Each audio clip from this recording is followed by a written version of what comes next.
Two, yes. 1, 2. That's on team, man.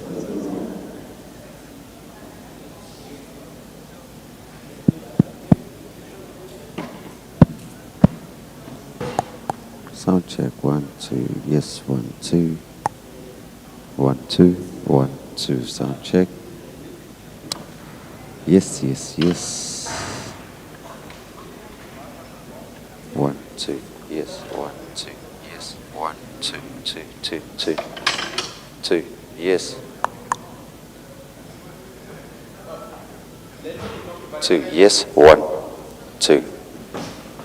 Sound check. Yes. 1, 2. 1, 2. 1, 2. 1, 2. 1, 2. 1, 2. Yes. 1, 1, 1, 1, 2. 2, 2, 2. Yes. 1, 2. 2. 1, 2. Yes. 1, 1, 2. Sound check. Yes. 1, 2. 1, 2. 1, 2. 1, 2. 1, 2. 1, 2. Yes. 1, 1, 1, 1, 2. 2, 2, 2. Yes. 1, 2. 2. 1, 2. Yes. 1, 1, 2.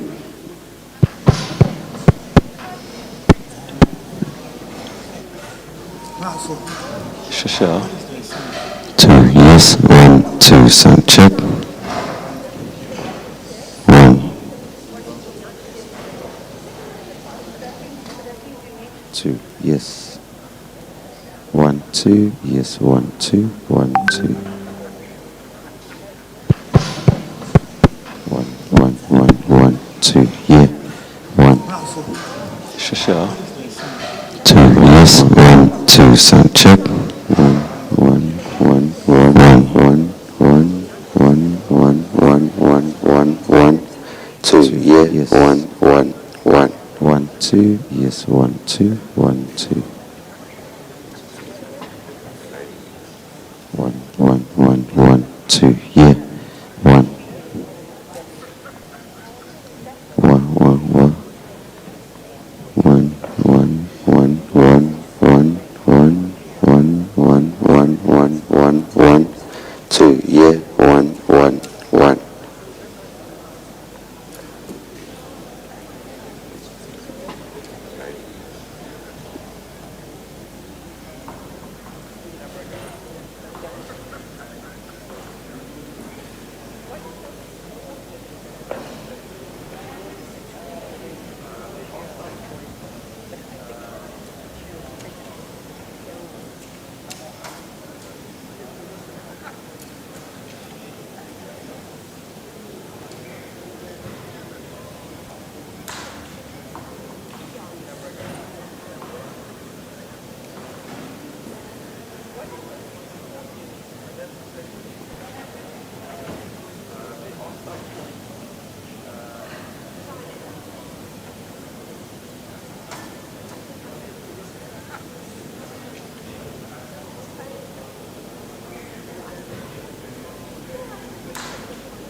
Good morning, colleagues. Good morning, ladies and gentlemen. Can I request that we start by filling the front rows of the seats? Can we move forward to the front row so that we allow those who will be coming later to at least sit at the back? Let's first fill the front rows, and as we are waiting to start with our program. Good morning, colleagues. Good morning, ladies and gentlemen. Can I request that we start by... And one more thing, I would request all the speakers of today's conference to please come occupy the front seat, so that when the program directors are calling upon the speakers, then it becomes easy and quick to do that. Can we do that, my speakers? Ms. Mpofu, let's occupy the front seat so that when we start with our program, then... And one more thing, I would request all the speakers... Let's move forward, please, to please seat occupy the front seat, so that when the program directors are calling upon the speakers, then it becomes, easy and quick to do that. Can we do that, my speakers? Ms. Mpofu?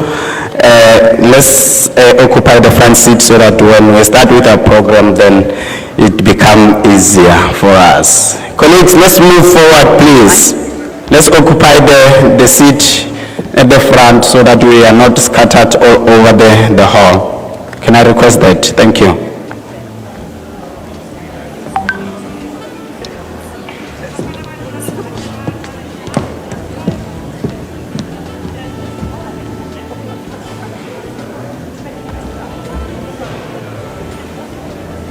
Fine.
This.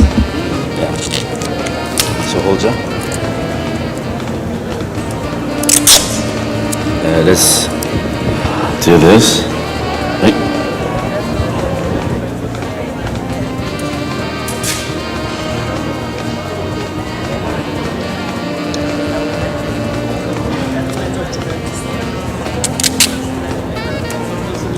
This. Yeah.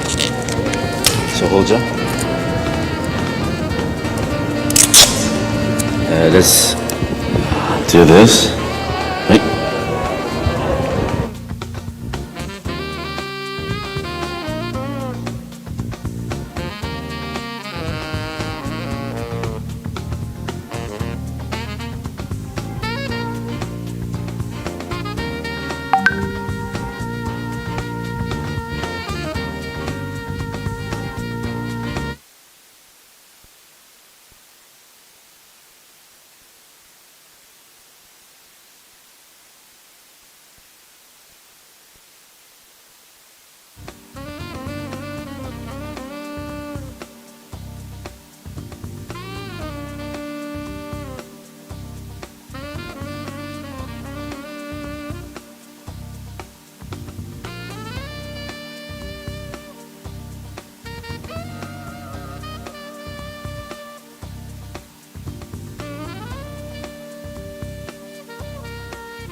Just call them to get inside. Okay. Morning, dear. How are you? Good, how are you? Good, good. Ladies and gentlemen, good morning. May I request that we try and fill the seats that are in front and allow for the space at the back so that those that come in late can be able To get inside. to take those seats. And also may I request those who are outside to join us so that we can start with the program. Ladies and gentlemen, good morning. May I request that we try and fill the seats that are in front and allow for the space at the back so that those that come in late can be able to Mr. Butini and seats. And also may I request those who are outside to join us so that we can start with the program. The CEOs of the various entities of the department, the CEOs of the SETAs, the organizing committee, the attendants who are coming from different Minister, Mr. Butini, provinces, DDG, as well as our visitors from other African countries. Ladies and gentlemen, the CEOs of the various entities. Am I talking to myself? Of the department, the CEOs. Good morning. My name is Guzumkize and I'm organizing the committee. For my attendants who are coming, I have been requested to stand in. I am not provinces, Ms. T. as well as our visitors, neither am I countries, Silamulela. Ladies and gentlemen, other engagements which have happened, which have resulted in me. Good morning. My name is Guzumkize and I'm the CEO of the insurance. Silamulela is not well. So that's the reason why you see me. I have been requested to stand in. I am not. I would like to request the sound to assist us as we rise for the national anthem. But they've got other engagements which have happened, which have resulted in me taking over this morning. And we're told that Ms. Silamulela is not well. So that's the reason why you see me on the stage. I would like to request the sound to assist us as we rise for the singing of the national anthem. Oh,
Thank you. We may take our seats.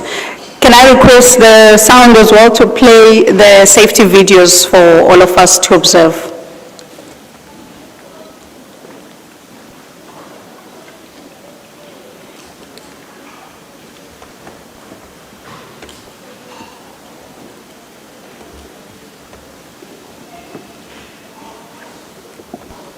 Welcome to the Durban ICC, where the world meets Africa.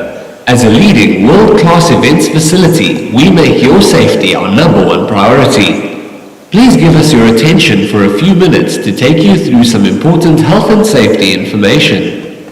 As the Durban ICC is a public space, please remember to keep your personal belongings safe and with you at all times.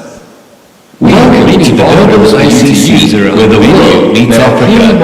As a leading world-class events facility, we make your safety our #1 priority.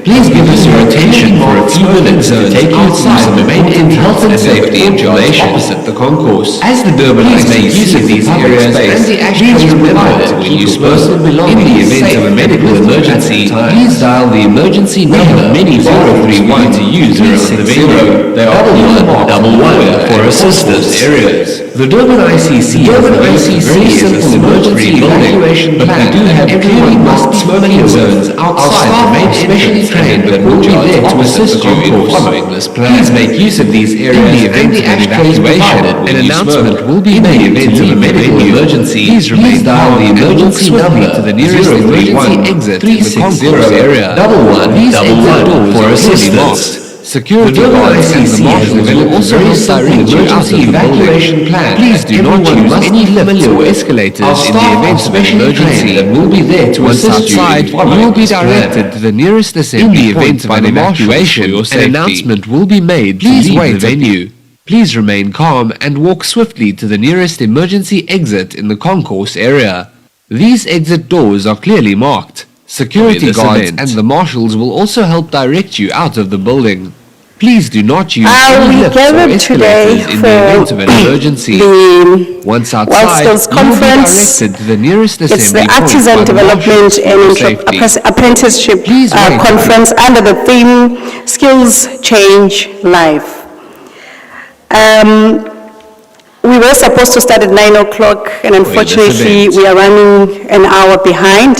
So I'm going to try and we gathered today for the World Skills Conference.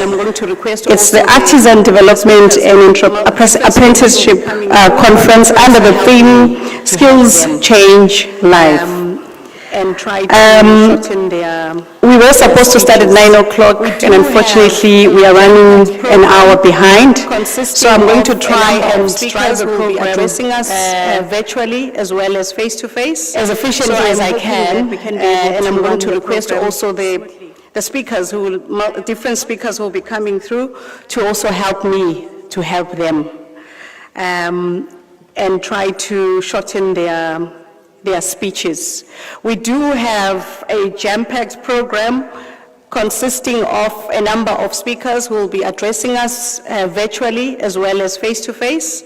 So I'm hoping that we can be able to run the program smoothly. I am not going to waste any further time. I'm going to request the introduction. Are you aware that you are in the World Skills National Competition Conference Festival? Mr. Butimanamela. So we must feel that mood, yeah? Who is the DDG for And we're in Durban, the most beautiful city. My task very good morning, ladies and gentlemen. Are you well? Obviously, I would have Are you awake? Are you aware that you are in the World Skills National Competition Conference? Is the Deputy Minister of Higher Education, Science and Innovation since 2019. And he's the former Deputy Minister in the Presidency. The most beautiful former Deputy Minister of Higher Education from 2017 to 2019. Obviously. And has been a member of Parliament since 2009. A member of the South African Communist Party Central Committee since 2012. Mr. Butimanamela is the Deputy Minister of Higher Education, Science and Innovation since 2019. He holds a master's. He is the former Deputy Minister in the Presidency. former Deputy Minister of Fire and Education from 2017 to 2019, Mamelodi, and has been a member of Parliament since 2009. Recall a member of the South African Communist Party. Also a former Deputy President and of the South African Student Congress, National Executive Committee, former President of South African College Student Association, now known as SAFESA, and was elected National Secretary of the Young Communist League of South Africa in 2003 until 2014. Ladies and gentlemen, help me to welcome our Deputy Minister into the podium. Thanks very much. There is also a former Deputy President of the South African Student Congress, SASCO, former President of South African College Student Association, now known as SAFESA, and was elected National Secretary of the Young Communist League of South Africa in 2003 until 2014.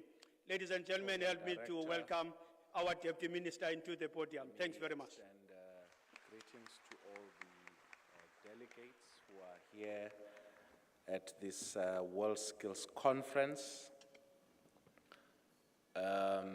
I think the program director have mentioned all the important people who needs to be mentioned, so I'll just greet all of you as delegates to this World Skills Conference.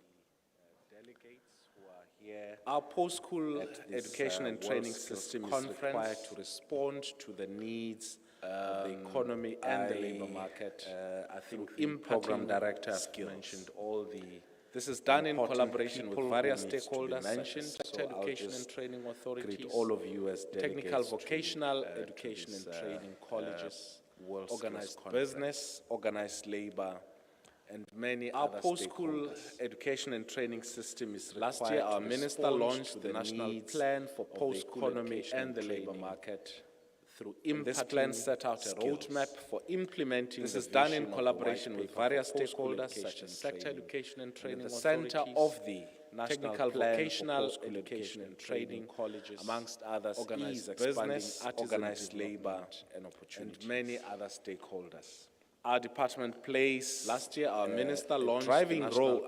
Driving force, or has become a driving force. And this plan in the implementation of our apprenticeship and artisanship of the White Strategy 2030, which will support the implementation of the National Plan for Post-School Education and Training, national amongst others, a plan for the post-school education and training sector. In realizing the achievement, our department plays. Our apprenticeship and driving strategy 2030 has become a lays the foundation in the implementation of our apprenticeship and adaptable workforce strategy that will drive our nation's which will support the implementation this strategy of the national plan for the post-school education. This strategy is in realizing a remarkable platform where young people from across apprenticeship and country demonstrate their skills and passion, lays the foundation one of you to visit and competition area whenever you that will drive our nation's this competition is testament to the spirit of excellence and innovation that our youth possess. The World Skills This strategy is immense value. This is a remarkable platform where young people by participating across the country demonstrate not only showcase their skills and passion, but also gain exposure to international standards and competition area whenever you find experience gained at these competitions is invaluable and can shape spirit of excellence and innovation of their careers that our youth therefore possess. We must continue to support and promote immense participation for our young people by participating in these competitions. Our responsibility they not only showcase beyond the organization of events, but also gain exposure to international standards, improving the quality of apprenticeship. The experience gained at these competitions is invaluable the importance shape the future providing the necessary support of their careers to ensure the production we must continue to support and promote who can contribute meaningfully to our young people to achieve this. We're working towards aligning our training programs beyond the organization of events. We're constantly evolving. We're committed to improving the quality, relevance, and responsiveness of changing market demands. Additionally, recognize the importance robust monitoring necessary and evaluation mechanisms to ensure the production of highly quality of training who can contribute meaningfully to our economy. To achieve this, we're working towards aligning our training programs with industry needs, welcome all the presenters, both physically and virtually, will contribute to the responsiveness of changing market our perspectives. Additionally, we're implementing robust monitoring, insights, and evaluation mechanisms shaping the future quality of training skills development provided by our institute. Together, we can chart a path that maximizes the potential. I'd like to take this opportunity and ensure the sustainability. Welcome all the presenters, both physically and virtually. I'd like to highlight the importance will contribute to effective coordination and enrich our perspectives, all the knowledge sharing. It is through our collective insights that we can overcome the challenges, the future, and harness the opportunities of skills development by skills. Together, we can chart, continue to work hand in hand, maximizes the potential, leveraging each other's strength, and to create an environment that is conducive to the growth and success. I'd like to highlight the importance of effective coordination and collaboration amongst World Skills International competition through our collective effort take place that we can overcome the challenges later and harness the opportunities in preparation for this momentous event. I'm pleased to inform you that our department has taken a leveraging robust measures to ensure that to create an environment that is conducive through the growth and success of our apprenticeship. Our foremost plan is to provide comprehensive support to the World Skills International competition. Understand that proper training and skills development play a pivotal role in achieving preparation for this momentous competition. I'm pleased to inform you that our department has taken robust measures to ensure that we support our competitors.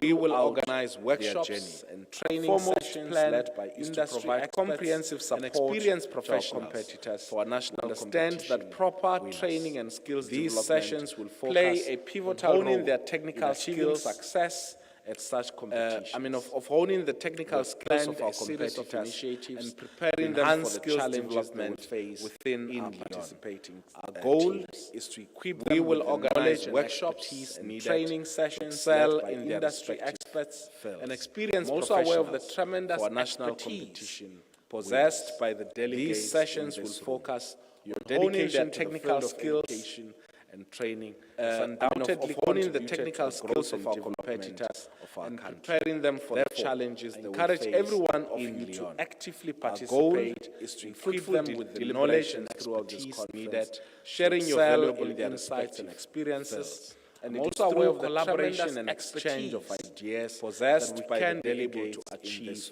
remarkable. Your dedication to the field is also worth mentioning that this year undoubtedly continent has prioritized education and skills development.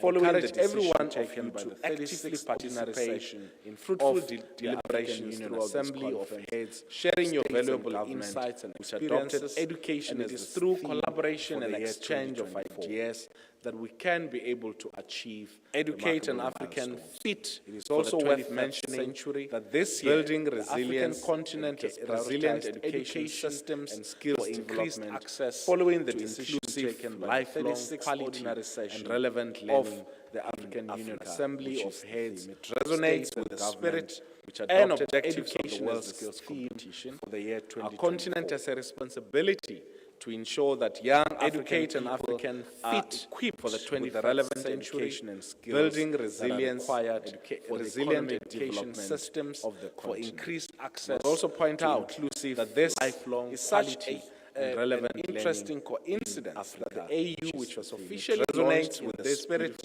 and objectives of the World Skills Competition, as a successor continent has a responsibility to ensure that young African people that for the first time the relevant education skills will celebrate required education for the economic development of the places. Education is also point out that this Africa is such a an interesting coincidence also that the AU, which was officially launched in this beautiful city of Durban, it brings 2002 as a successor to consistent and continuous campaign, which was decided that for the first time since its launch started with this campaign, education We set ourselves the task places education as many as 30,000 artisans per annum by the year 2024. Also, this goal also made its way into the national development. It brings to an end. Throughout the years, we've invested consistent and much needed resources, which we refer to as CETAs,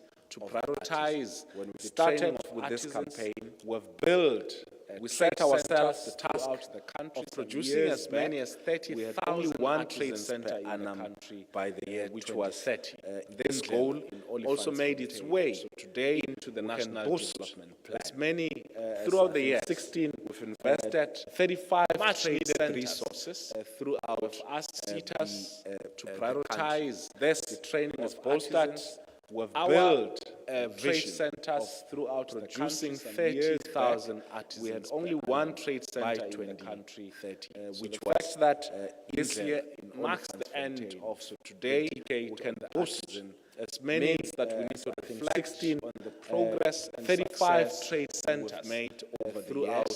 But also look at what is it that needs to be done urgently. Our accelerate vision, the attainment of 30,000 artisans by 2020. So the fact that this year marks the end in this journey. Many of it, in particular, means that we need to reflect on the progress which has been instrumental in supporting over the years, the ministry. But also, in this campaign, what is it that needs to be done urgently also to accelerate many of you, particularly attainment of colleges, our objective of sector education and training authority by which 20 have not only supported this campaign you in this journey, but also through resources, human and financial, to ensure that Indlela which has been instrumental in supporting artisans. Let's continue with this campaign to make sure that we attain the 30,000 artisans many of you per annum, particularly 20 colleges, sector education and training authorities in our country have not only supported this campaign through words, but also through resources, human and financial, to ensure that young people get when this program started coming. Artisans, let's continue with this work predominantly to ensure that we attain the 30,000 artisans per annum by 2020. Predominantly male perception, and what we see now is in our country, black women have pursued careers in our country, various trades as in the past, and that this program started that need to set artisans were mainly with those words dominantly. And with those words, I'd like to thank you for your unwavering commitment to skills development. And may the outcome of this conference is young, bolster, black skills, women's and demands, but also our industrial aspirations as a country. All the best. Thank you very much. And that, for me, is something that we need to celebrate. And with those words, Shall we I'd please like to give thank the you for your Deputy Minister unwavering another round of commitment applause? to skills development, and may the outcome of this conference help bolster Very the critical skills, insights, needs and demands, Deputy but Minister, also our that you industrial highlight, aspirations. placing All education the at the best. Thank center you of very much. development, and also the inroads that have been made towards the decade of the artisans. The true test will be obviously to take stock of what has happened and how far we have come in terms of the artisan development and the achievement of that target that was set. Deputy Minister, that you highlight. Concurrently, we are having the conference at the center of development, and at the same time, and across the road, inroads that have been made. There is the competition where 216 competitors. The true test will be obviously actually battling it out of what has happened and how far we have come the competition and development. At the same time as well, we are expecting about 6,000, or if they have not arrived, we are having the conference at the area at the same time. We'll be coming from different schools from there is around the competition where 216 competitors. So this is really an exciting time battling it out to not only just look at the artisan development, but look at the pipeline of learners coming from at the same time as well. Also, we are expecting about 6,000 towards the artisan development. If they have not arrived, 6,000 learners at the career festival will be coming from different schools from on the program around KZN to us virtually. So this is really touching on an exciting time to not only just look at the artisan development, but look at the pipeline of learners coming from high school and also sparking their interest towards the artisan development. Who is the Chief Executive Officer of the World Skills International speaker. At this point, can we on the program who will be talking to us virtually, whether Mr. Howie will be touching on the subject of the benefits of skills development for countries and the impact of international benchmarking through competitions. Mr. David Howie, who is the Chief Executive Officer of the World Skills Program International. At this point, can we check with myself and the CEO of the WNRC how we're going to do a duet? Mr. Howie is perhaps we should have taken that opportunity now while we're waiting for Mr. Howie.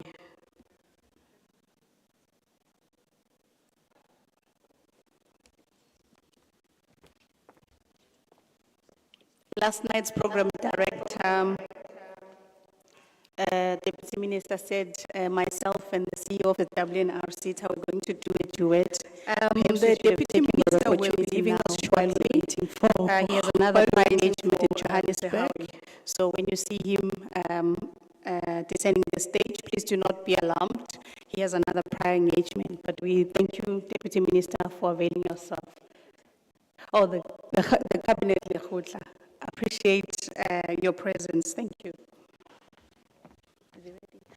The Deputy Minister will be leaving us shortly. He has another prior engagement in Johannesburg. So he'll be joining in a minute. So when you see him descending the stage, please do not be alarmed. He has another prior engagement. But we thank you, Deputy Minister, for availing yourself. It will not be a duet anymore. It will be a solo. Cabinet Lekgotla. Appreciate your presence. No, I can't top what the Executive Mayor did last night. But he's joining in a minute. If you can so he'll be joining in a minute.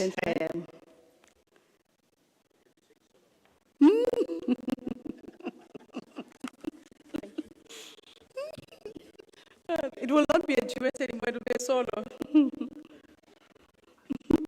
No, I can't top what the Executive Mayor did last night. But he's joining in a minute. If you can just be patient, ladies and gentlemen.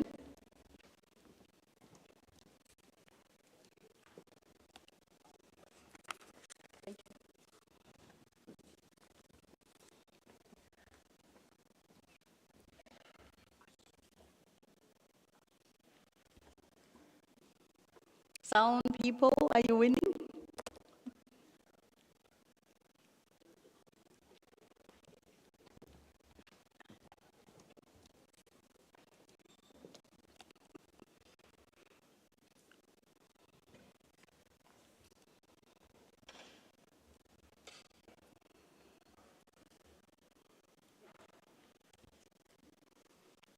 Sound people, are you winning?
perhaps in the interest of time, we can request the next speaker and just make sure that Mr. Howie is ready in the next slot.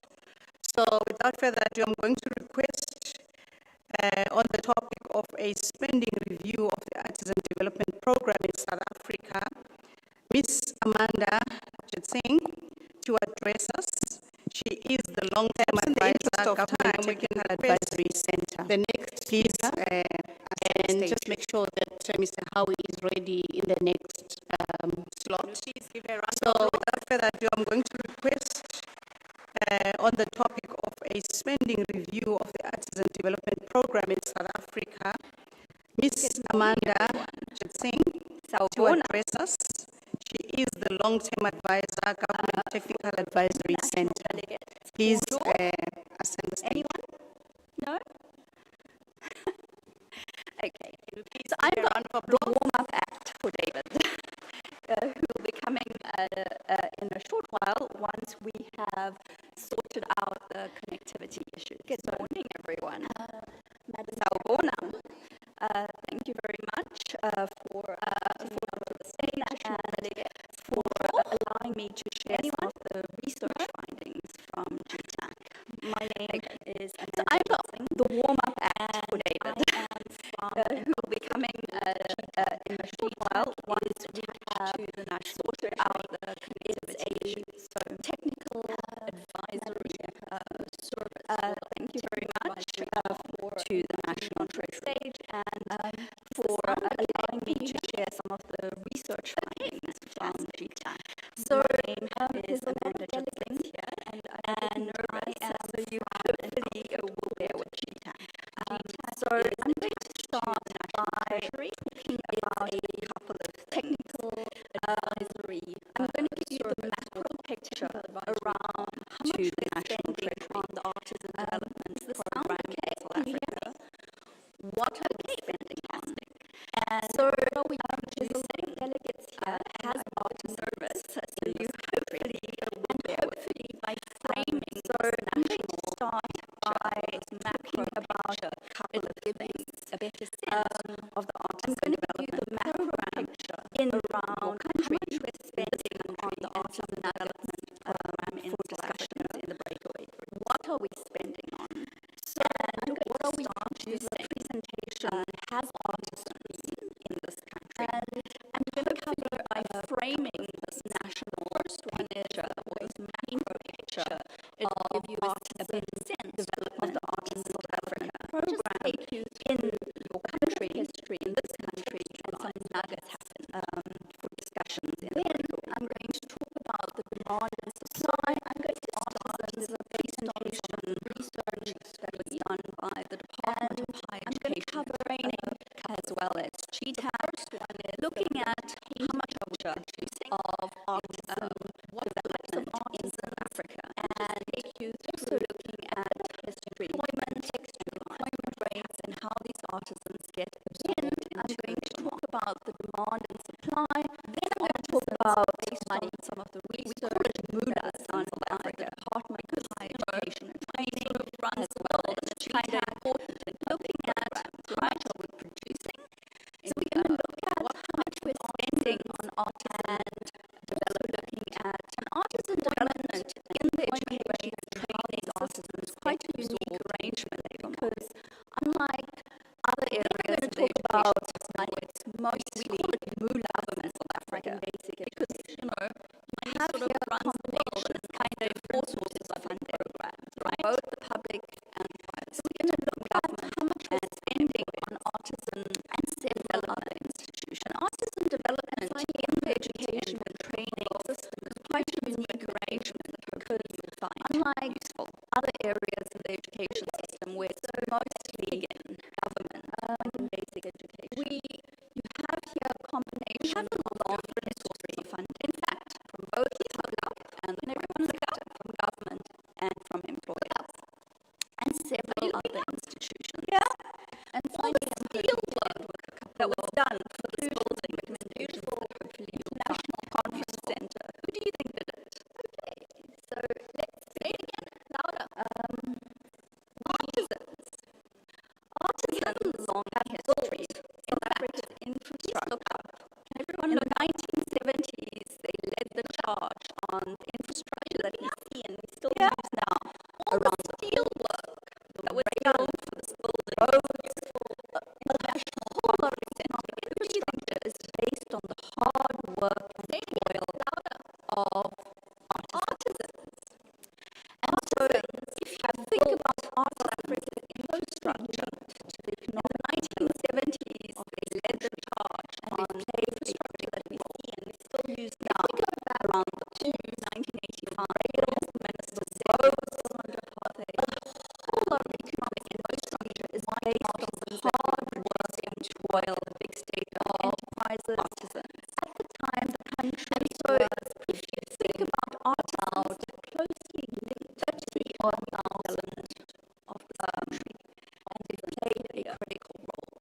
and that also coincides with strategy in South Africa. So that's what we started by the business with the artisans.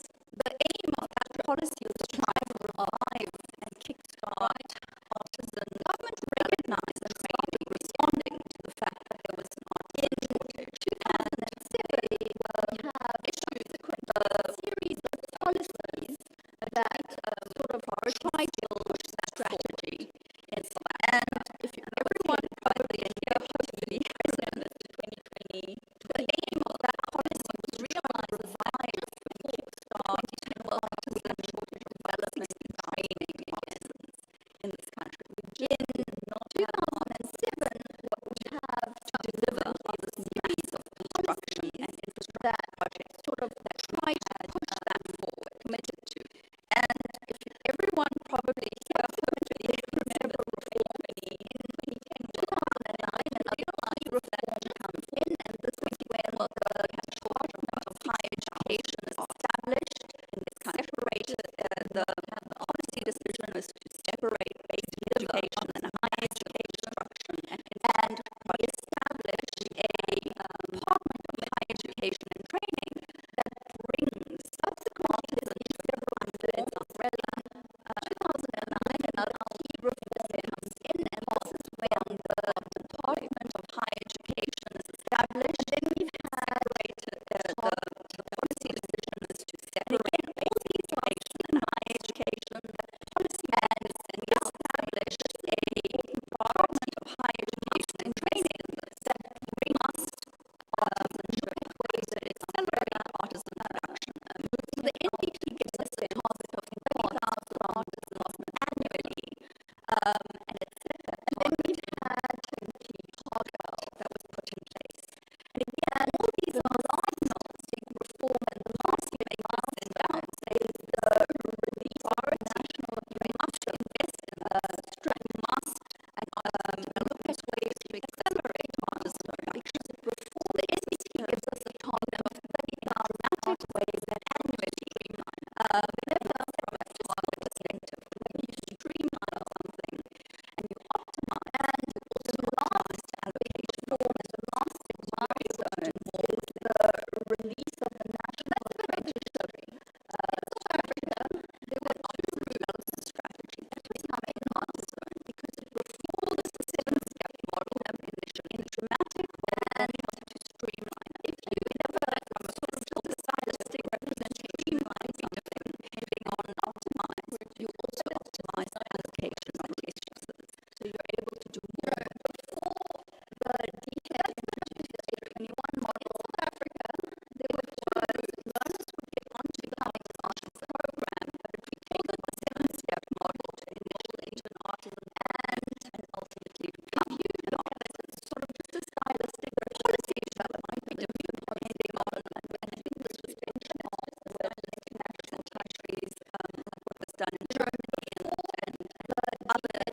that's one way of becoming artisan in China. You'll see that the meter, like the NCV, is about for civil engineering and building construction, within which is right time of the routes into. So often what we get and it's not often in theatre colleges, it also happens in sort of universities, but that meaning in South Africa is our 0.6% of colleges that enroll longer than the prescribed time key, which means that they're funded. That means that it reduces the amount of new entrants prescribed time enroll. So often what we and it's not just in theatre colleges, it also happens in universities, but what we're finding in South Africa is our students are staying in the college system for longer than the prescribed time, right? That's another area. Funding was one. That means that we reduce the amount of new entrants enroll. The third thing that I want to talk about is what types of artisans are we producing? Sorry, now it's not working. If you look closely up, and I'm sorry it's very small, but you'll see that we are another producing funding amount of research areas, so welders, artists, TVET turners. So one thing that I want to talk about is to have types of artisans are we producing that Humana demand. If you and I'm sorry it's very small, something that's seen that we are, whether are we producing a fair amount, well, are we able to deliver welders on the fitters, turners, these, what South Africa actually has in terms of artisan types of programs, you need to make sure that you match, and that really molds for a social compact, and as soon as they create stakeholders,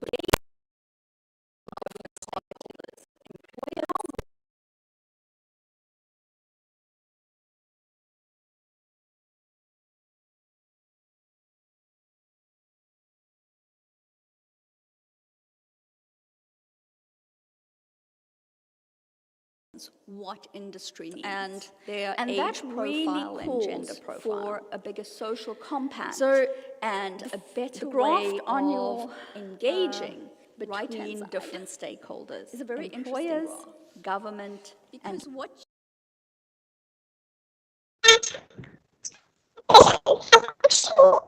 the age profile of artisans in South Africa. You can see that before 2011, the majority of artisans fell into the 35 to 45 age group.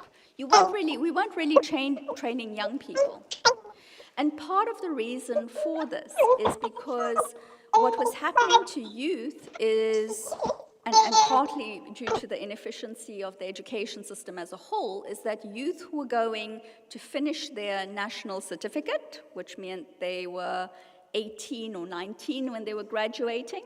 Then they were enrolling in TVET colleges, which means they enrolled when they were 20, 21. They spent 3 or 4 years in TVET colleges, which meant they were, maybe finishing by 25, then going into an apprenticeship or a learnership, and it was a very inefficient system.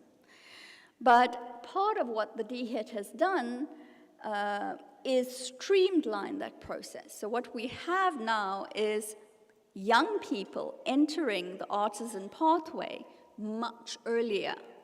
And by doing so, it's actually changed the age distribution by 2020, the majority of artisans were in this age bracket of 25 to 34. There's still lots to be done on gender parity, I think. According to our data, 81% are still male. I'm glad the conference distribution is more equal. And 19% are female, but I think we are hearing testimony tomorrow from female artisans, is that right? And it would be lovely to hear their experience. So in South Africa, there 4 drivers of demand for artisans in the country. So we've looked at the supply side, let's look at the demand side. By far, economic activity and economic cycles. And you see the employment trends when South Africa is in when growth is slow, the demand for artisans declines. When it accelerates, it increases. Specifically, what South Africa does and what our experience as a country is that when we go into hard times, or I don't want to say a recession because we haven't had one, but when the economic situation is difficult, our cycle is that we cut on investments, which is often cutting on spending on infrastructure. And infrastructure spending is a key driver of the demand for artisans. Does that make sense? So our policy generally means that we are almost counter-cyclical. We cut on productive investment and we expand social investment. But that has an effect on artisan production in South Africa. There's also dynamics in South Africa around the company culture and management. Often companies won't bring people onto a permanent contract because they're scared of the economic cycles and they don't want to retrench, so they'll contract artisans, which introduces some level of uncertainty.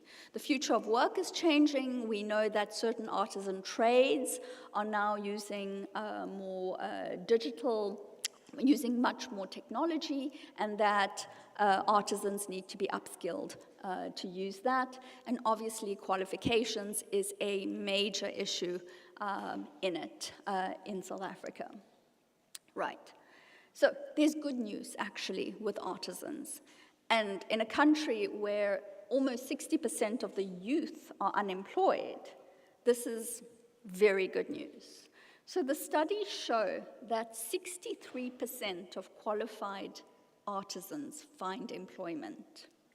And not only that, 78% find it quickly within the first 6 months.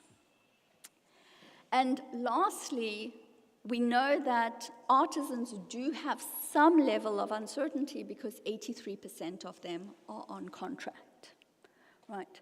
So in terms of artisans has a mechanism and a pathway to generate employment and to get people into productive work, it's been a really successful mechanism. Okay. So I'm going to talk about funding. I'm going to talk about the mullahs, the money. Five minutes, I'm going to end. One of the big things in South Africa, and hopefully it's something to learn about, but also to deal with, is that we have a really complex artisan funding landscape, right? Just drawing this picture made me dizzy. So it's really complex, and the more complicated the funding landscape, the less likely people are able to access it. The second point that I wanted to make is that practical and workplace training are the biggest costs. So we would need to find ways of funding the practical and workplace training, and that cannot only be done by government. It cannot just be a public sector responsibility. You need a social contract between the three parties, labor, employers, and government, to fund that major cost. It accounts for almost 60% of the total cost of training an artisan. This is a bit outdated. The study was done a while ago, but we spent about 6.7 billion in 2015 on training artisans. For that, we produced about 15,000 artisans. That gives you the scale. And remember, with artisan training, it's the government cost. The total cost is the government cost plus the employer cost. So if you look at the split between government and employers, at the moment it's 57 to 43, right? 57% of the share is for government costs, it's through the DHET appropriations, it's through the funding from CETAs. The rest is coming from the private sector. I am going to conclude. So, artisan training, first of all, is not cheap. But it is incredibly important in a country that wants to grow. And so, in the face of fiscal constraints in South Africa, and I'm sure in other developing countries, we need to find a way to optimize and streamline the resources that we have. And so there's a couple of key thoughts. We cannot keep having these very complicated arrangements, funding arrangements. There's certainly scope to simplify them, to make them work better for the learners we want to train into artisans. We can optimize the way we do things as a country, and I'm sure this applies to other countries too. We can re-look at TVET and their contribution to the Artisan Development Program. What can be done better in the TVET system? Employers, there's an important conversation. Artisan development is, one of the more complex education systems, if you look at them from a complexity science perspective. You cannot do it alone. And so it has to be about partnerships between government, the private sector, and labor. And lastly, over the next 5 years, whether we like it or not, South Africa is going to tighten its belt. And the key question is, how do we safeguard the gains that we've made on the artisan program? Because there's certainly good news in how much and how we've been able to ramp up. And within that fiscal tightening, continue to expand it. Madam Chair, thank you very much for listening to me.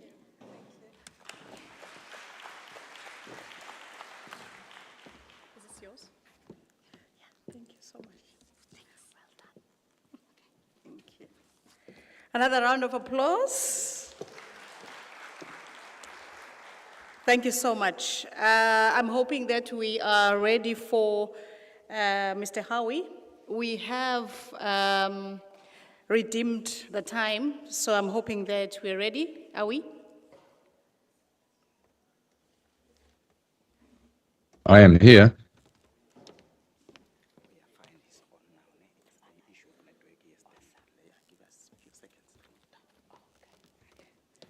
I'm told Mr. Howie is online and he's ready for us. So, we're good, okay. Let me reintroduce Mr. Howie, who is the Chief Executive Officer of WorldSkills International, to talk to us on the benefits of WorldSkills for member countries and the impact of international benchmarking through competitors. Mr. Howie, the floor is yours. Please, let's give him a round of applause. Good morning, everyone. Can I just check? I'm not seeing my slides, but can you hear me? Yes, we can hear you, Mr. Howie, but maybe the slides are coming through. Okay, you are seeing the slides, but I can't see them. Just give us a minute. We can now see you. Hi. Hi. But you, okay, so with regards to the slides advancing, I can't see them. So will I just say next slide? Can you see the slides? No, we can't. Are you sharing the slides? Am I supposed to? Okay, I will share them. That is all good. Hang on a second.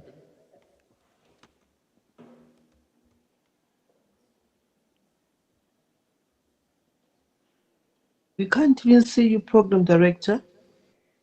Okay, I'm going to have to, it says in order to share the slides, I didn't realize I was sharing them, but I'm going to, just give me, I apologize, but I'm going to have to come out and come back in, okay? Okay, we'll be waiting. Okay. Audio team, are you not able to share the slides? Are you able to share the slides? Okay, they're working on it.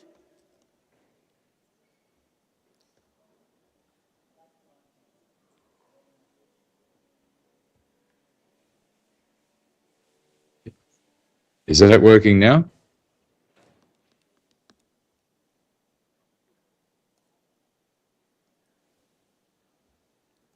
Can you see my slides?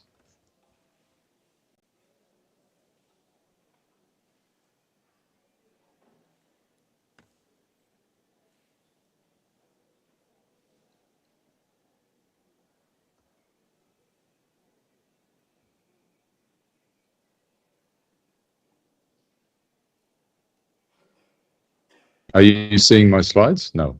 Start again. Mr. Howie, are you back? I am back. I'm sharing my slides. Can you see them? Is that the one that says stay humble? What's that?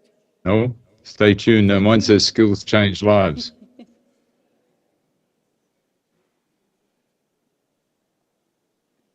Looks like something is coming.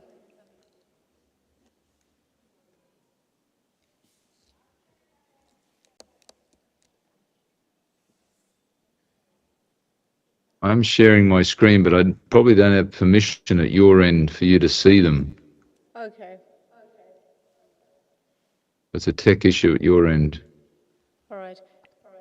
Team Audio, are you able to project the slides for Mr. Howie? You don't have the slides? I emailed them, but I can share. I'm sharing my screen.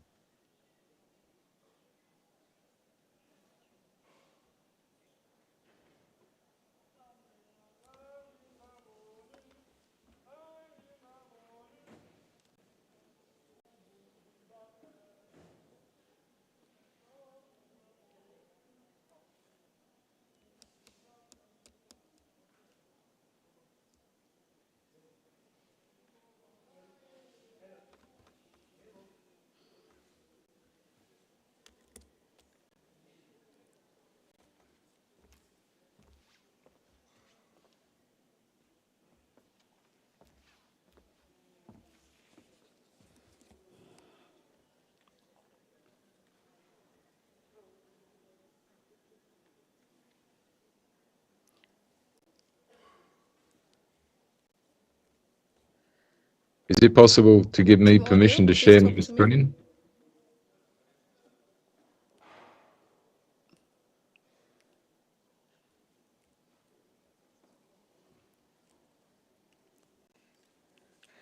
I want to make a suggestion that if we're still sorting out the slides, perhaps we can take a lunch, a tea break, but shorten the tea break to redeem the time. Maybe it's 5 to now, so we can take a tea break maybe for 20 minutes and come back at 1:15 to allow for Mr. Howie to do the presentation and also the audio team to help us, because it seems like he's not able to control the slides from his side. So I want to suggest that we take a tea break and come back at 1:15 promptly. Thank you.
It doesn't seem like anything.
Okay, right.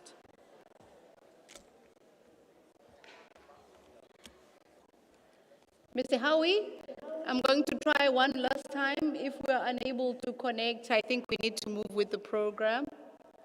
That's fine. Can you hear me? I can hear you. Can you hear me? Yes, I can. Awesome. Your slides are showing. If you can please start your presentation. We are running behind time, and maybe if you can try and finish your presentation within 15 minutes. Okay. No Okay, problems. I'll welcome, shorten it. and the floor is yours. Thanks very much. And good Thank morning, you. everyone. Good morning. A special hello and thank you to the Minister of Higher Education, Science and Innovation, to other distinguished guests.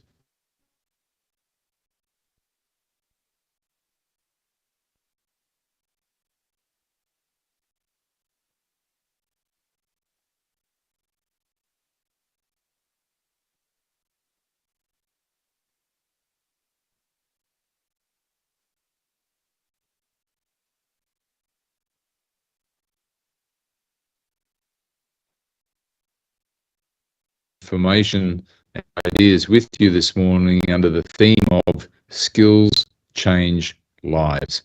And specifically, I will look at the role of world skills concerning the future of skills and driving up performance and economic output.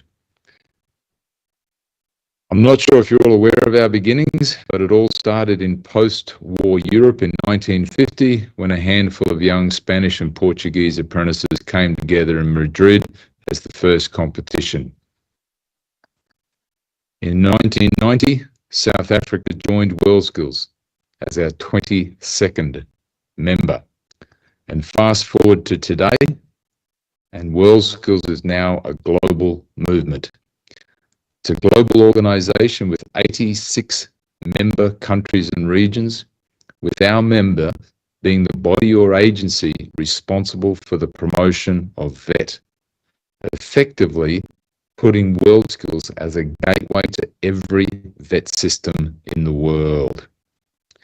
In addition, we have partnerships with major companies who are global leaders in their field, and partnerships with international organizations like the United Nations agencies, the OECD and World Bank, and our conference coalition partners are shown. Our vision is to improve our world with the power of skills.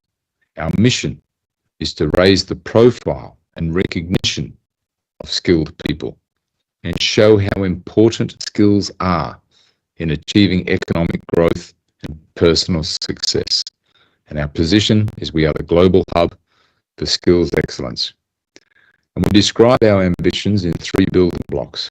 We inspire young people to develop a passion for skills and pursuing excellence through competitions and promotions. We develop skills through global training standards, benchmarking systems, and enhancing industry engagement, connecting organizations that deliver change. We influence industry, government, and educators through cooperation and research, building a global platform of skills for all. Our flagship product The World Skills Competition is the World Championship of Skills.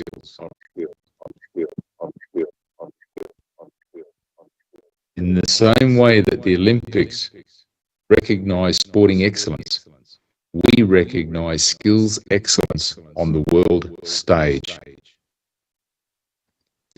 In our most recent competition, World Skills Competition 2022,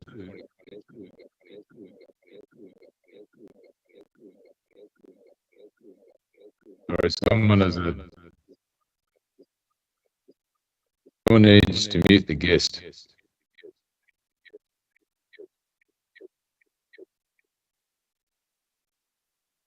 In our most recent competition, World Skills Competition 2022, South Africa had 25 competitors competing in 23 skills. In recent years, we have seen regional organisations like World Skills Asia, Africa, Europe, and the Americas.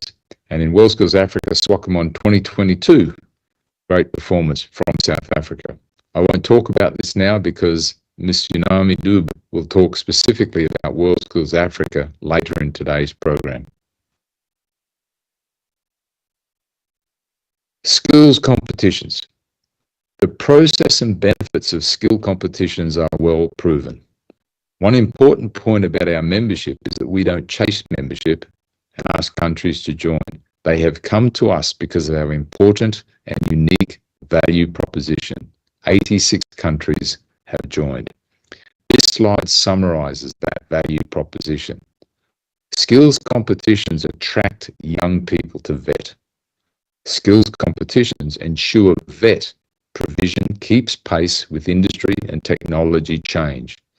Skills competitions develop effective private-public partnerships for sustainability. Skills competitions enhance VET outcomes, moving from competence to excellence. And skills competitions help countries transform VET and industrial competitiveness. So how does a skill competition work? In order to back those claims, you need to understand how a skills competition works. It starts with the demand from industry, society, and business, the competence that they want in a worker. In consultation with leading companies and experts, we document these as World Skills Occupational Standards. And every 2 years, we refresh our occupational standards. And these are the descriptions of the associated work roles or occupation with a weighting for the representation of work and the competencies that the individual should know and understand and be able to do. We don't compete, but we complement other standards like ESCO within Europe and ONET within the USA. This slide shows the cover of the occupational standards documents. We have one for every skill competition we host at the international level. This slide shows the sectors currently represented. The technical description captures key information about that skill and how to run the skill competition. The test project, or TP, is what they have to do at the competition. It is designed to test a high proportion of the competencies required. The IL is the infrastructure list. This is the equipment and materials that are provided to the competitors. The MS is the marking scheme. And the experts develop and agree on the allocation of marks for all the various criteria and aspects of criteria. The range of marks for each aspect of criteria allows for the spectrum from below standard to competent to excellent. Overall, we are comparing the actual work demonstrated or the applied competency compared to perfection. World Skills is not about winning medals. In the Olympics, many athletes will go knowing they won't get a medal, but they go to achieve a personal best, to see if they have improved since the last competition, and to compare their performance to the best. While we give all kudos to the athletes, we must not forget that the Olympics and the World Sporting Championships provide a benchmark of that country's sporting system. The future performance of an athlete is related to the number of athletes playing the same sport in that country and the quality of the training that they get. And World Skills is exactly the same. The performance of a competitor at World Skills is related to the number of people in that skill and the training that they are given.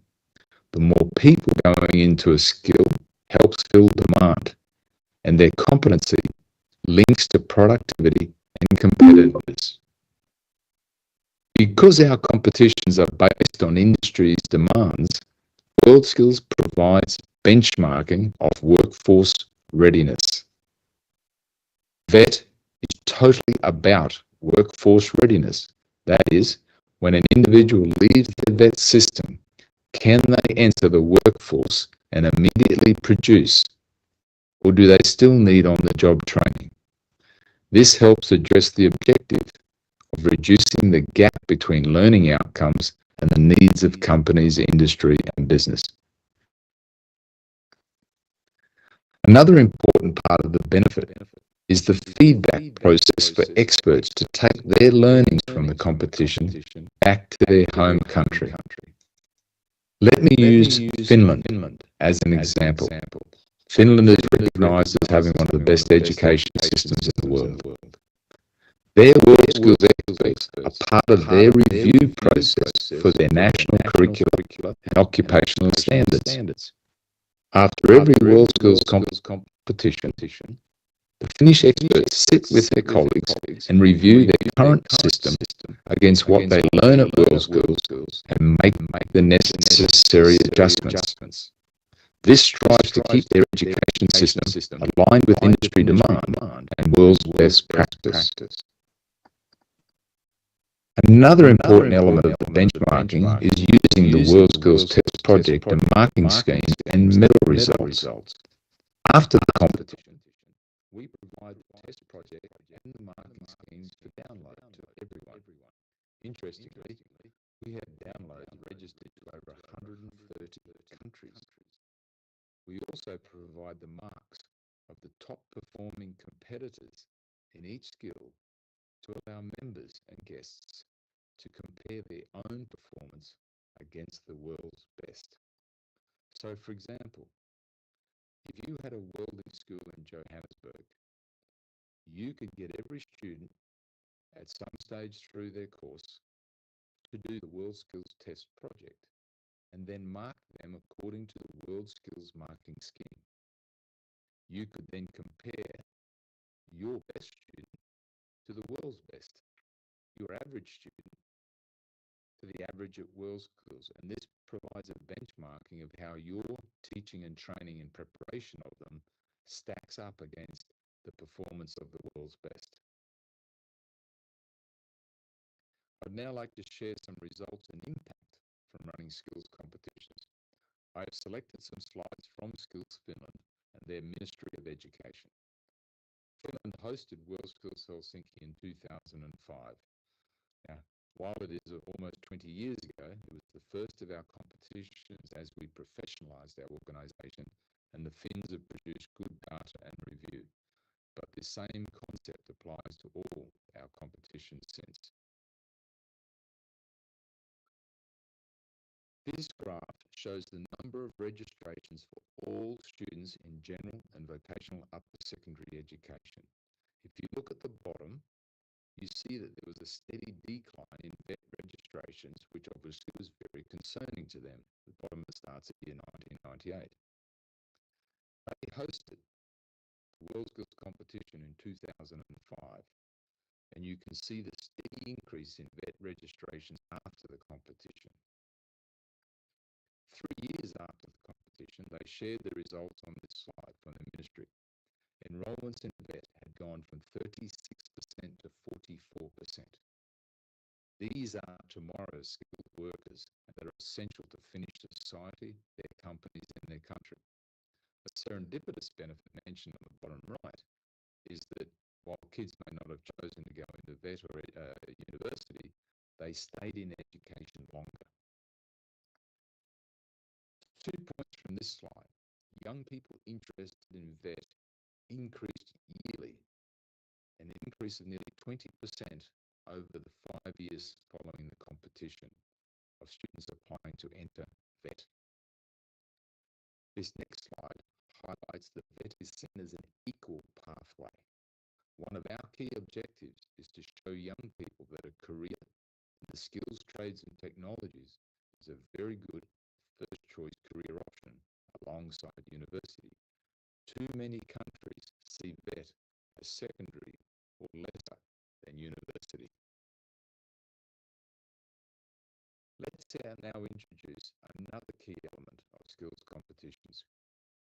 One of the strategies that Finland implemented superbly was promoting skills, stakeholder engagement and visitor experience. It was a partnership between education, government and industry. Each played a different role, but important one, and all understood the benefits. The Ministry of Education provided every kid in Finland, aged between 13 and 17, with a backpack that had information about the competition and the career options and a train ticket to the competition in Helsinki. Those school kids attended the competition and looked over the fence and were inspired. Not only could they watch and learn about the skills and career options, they could get involved with hands-on activities like try a skill. Research has shown that parents are the most influential on the career choice of our youth, and sadly, most parents are the most ignorant when it comes to the reality and benefits of a career in the skills, trades and technologies. Enhanced visitor experience at skills competitions have been shown the world over to be very effective in changing perception and influence. The benefits of learning from hosting the global skills competition carried through to their national competition, which they move around the country to a different region each year. I highlight the fourth bullet. The event is more than a competition. It is a major educational and careers expo, showcasing skills and the career options, study paths, and hosting of conferences. This is now common around the world in many of our members because it works. Let's have a look at the benefits to industry. WorldSkills has major global partners, and these are large international corporations. When we run a WorldSkills competition, we could have up to maybe between 120 and 200 event sponsors, including our global partners. Our global partners, industry, not only support the competition, but the development of our organisation and our intellectual property. Here's an important slide from their perspective. They see WorldSkills as a portal into the world as establishing a value for skills as the global currency and building the international skilled workforce with many traits mentioned already. They can have a much greater impact through the development of best practices and standards that can be leveraged around the world in all industry sectors.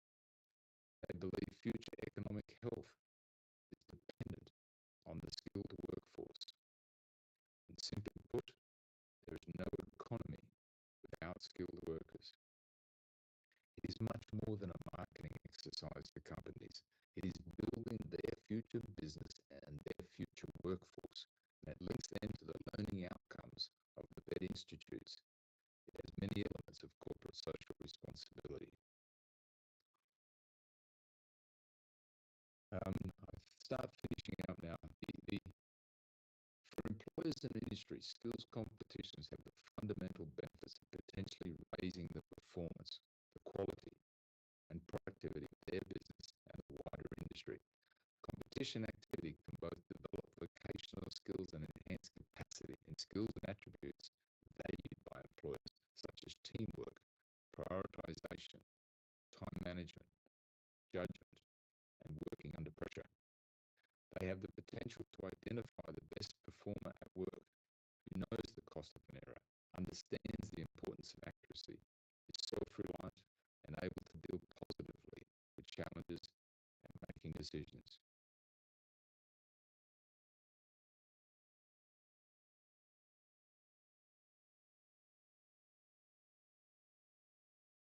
To significantly expand our capabilities and capacity, last year we created the WorldSkills Occupational Standards Development Centre, and this was actually a partnership with Skills Finland and its national vet system. And once we finalise and fine-tune the system and processes, we will expand with experienced and leading members and their stakeholders. Last slide. Transversal skills. The ways industry and businesses operate and people work and interact with them will experience significant change. There's a seismic shift that took place in how some people worked in 2020 and expected to make a real difference to the way they live their lives in the longer term. Countries will need to develop and accelerate their TVET general education policies to foster the skills individuals need to navigate the changing global employment landscape. In a report by the World Economic Forum in 2020, employers highlighted the rising importance of critical thinking, analysis, problem solving, and skills in self-management, active learning, resilience, stress tolerance, and flexibility. And so transversal skills are about future-proofing. We now incorporate a lot of these into our skills competitions, which value add to the benchmarking and the development of youth. The growing shift towards entrepreneurship should not be overlooked, and there is a strong need to ensure curricula and program delivery methods develop curiosity, strategic thinking, and resilience, which are all key characteristics of a successful entrepreneur. And to support the momentum towards self-employment, WorldSkills, in collaboration with the Hewlett-Packard Foundation, runs a Be Changemaker program that inspires action on achieving the SDGs through social entrepreneurship and the power of skills. WorldSkills Leon 2024. Later this year, we will have 1,500 competitors with 62 skills, 250,000 visitors from over 65 member countries and regions, and we expect visitors from over 80 to 90 countries at the global hub for skills excellence. So after 20 years of professionalising WorldSkills and over 70 years of existence, we can confidently state the impact of WorldSkills and skills competitions as follows. WorldSkills increases the number of skilled young people. WorldSkills improves the standards of vocational training for all. WorldSkills prepares young people for their future careers. WorldSkills contributes to the success of industries, and WorldSkills improves economic growth and human development. Skills do change lives. Thank you very much. My presentation will be freely available to everyone, so thank you, Minister. Thank you, everyone, and I hope that has been worth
Hello, good afternoon. I don't know if you can hear me.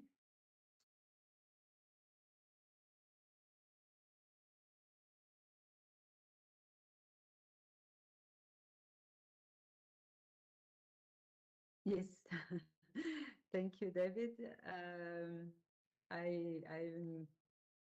Yes, okay. I'm just receiving some WhatsApp messages saying that it's my time to go and present. Unfortunately, we cannot hear the audience. So just for you to know that if there is any comment, we don't hear it from this side. Before introducing myself, allow me to share my presentation so that we can also confirm that you can see my presentation on the screen. All right. First of all, greetings to everyone. On behalf of the ILO, International Labour Organization, our greetings to, special greetings to the Minister of Higher Education, Science and Innovation, and our congratulations to the DHET and all the organizers for this event, and thank you for your invitation.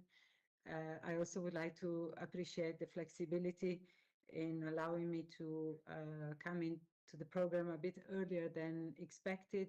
I'm connecting from Kampala in Uganda, where I'm on a working mission this week, indeed to discuss quality apprenticeship, so same topic but in a different country.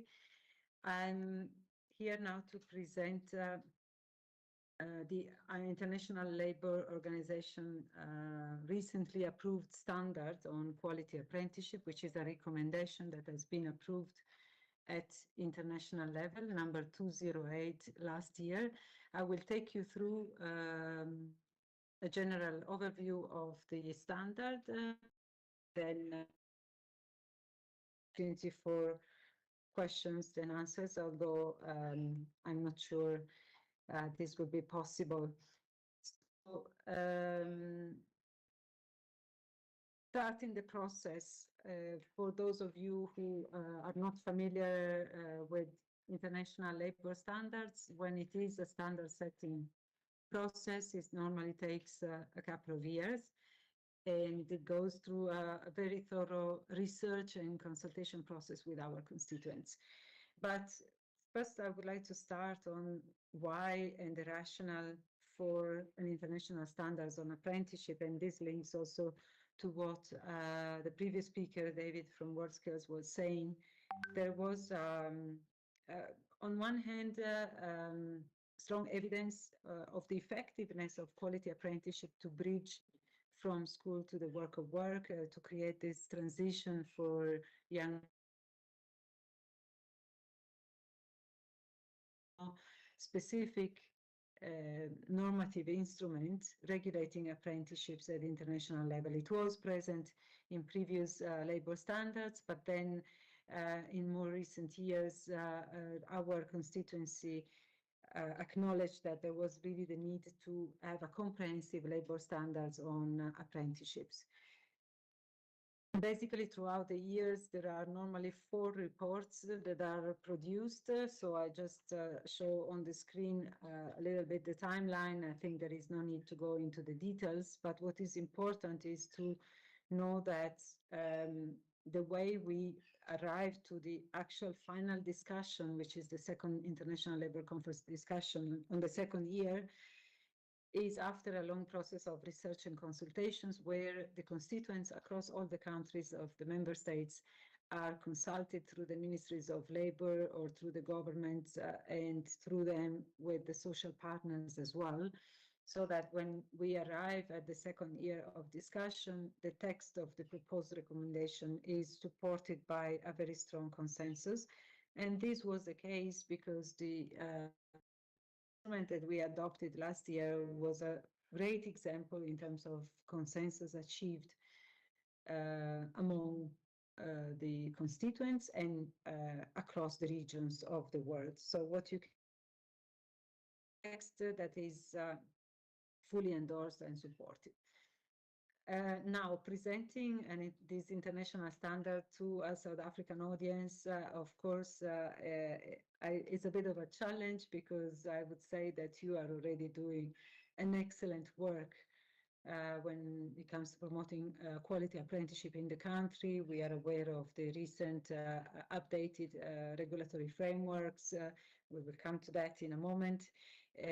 Therefore, one could say that comparatively speaking, with other countries, there is perhaps little room for improvement, but then it's interesting to see what new dimensions this standard is proposing. And in this conference, perhaps you can find an opportunity to discuss where are the areas where South Africa can take it to another level. So if you see the overview, it's 7 sections. We will not have the time to go into the details across all the 7 sections, but I would like to make a few comments on the fact that, for instance, this instrument for the very first time describes apprenticeship in the context of the future of work. So this is a first very important element in terms of innovation, because it's not only describing apprenticeship as traditionally linked to certain trades or certain occupations, but looking at the dynamic changes in the world of work linked to several transitions that can change the profile of occupations, and therefore how can apprenticeship systems evolve also to respond to the future of work. And in this respect, it applies to workers at all ages, to the youth, but also to the adult workforce, indeed to conceive it as an instrument that enhances employability throughout the working life of people. And the concept of lifelong learning is emphasized in the preamble as well. And why are we discussing quality apprenticeships? Then other sections that are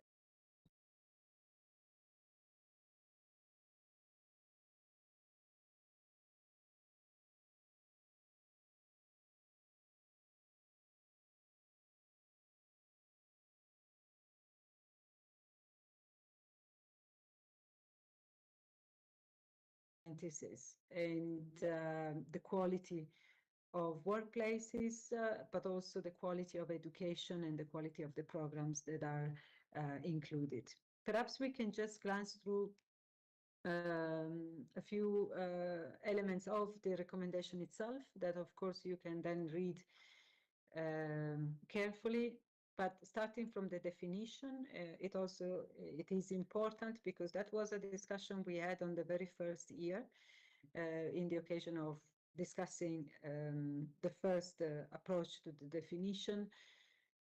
The standard as it is focuses exclusively on apprenticeships, and it makes it different from any other form of work-based learning. So this is very important because the 6 elements that you see on the screen are mandatory elements for an apprenticeship systems to be defined as a quality apprenticeship one. So linked to, it's a form of education and training, linked to the acquiring of competencies linked to an occupation. So it's not just simply learning tasks on the job, but really learning an occupation, and then this dual dimension of on the job and off the job, the fact that it's governed by the apprenticeship agreements, the protection and remuneration of apprentices, and then the leading to a recognized qualification. So I'm sure that South Africa already dimensions, and perhaps the challenge for you is to see under each of these dimensions, how can we improve and how can we expand and make it accessible to more beneficiaries across the different occupations, different sectors, and across different geographic locations in the country. So another important dimension of the definition is that, and this is where I think there is some room for innovation perhaps in the country, is that it applies to all enterprises in all economic sectors and activities. So we know, again, as I said before, that apprenticeship traditionally starts from trades and some specific occupations, but I know that the recently reviewed National Apprenticeship and Artisan Development Strategy for South Africa is also providing the scope for its expansion across all the sectors. So how do we identify occupations that are suitable? How do we generate the demand and the collaboration and all the governance dimensions that are required behind it? So also under the regulatory framework, I think it's important to consider the role of the different authorities and institutions involved. And I think an important dimension in the context of South Africa is now the establishment of the National Apprenticeship and Artisan Advisory Body as the legal body for stakeholders' consultation and engagement.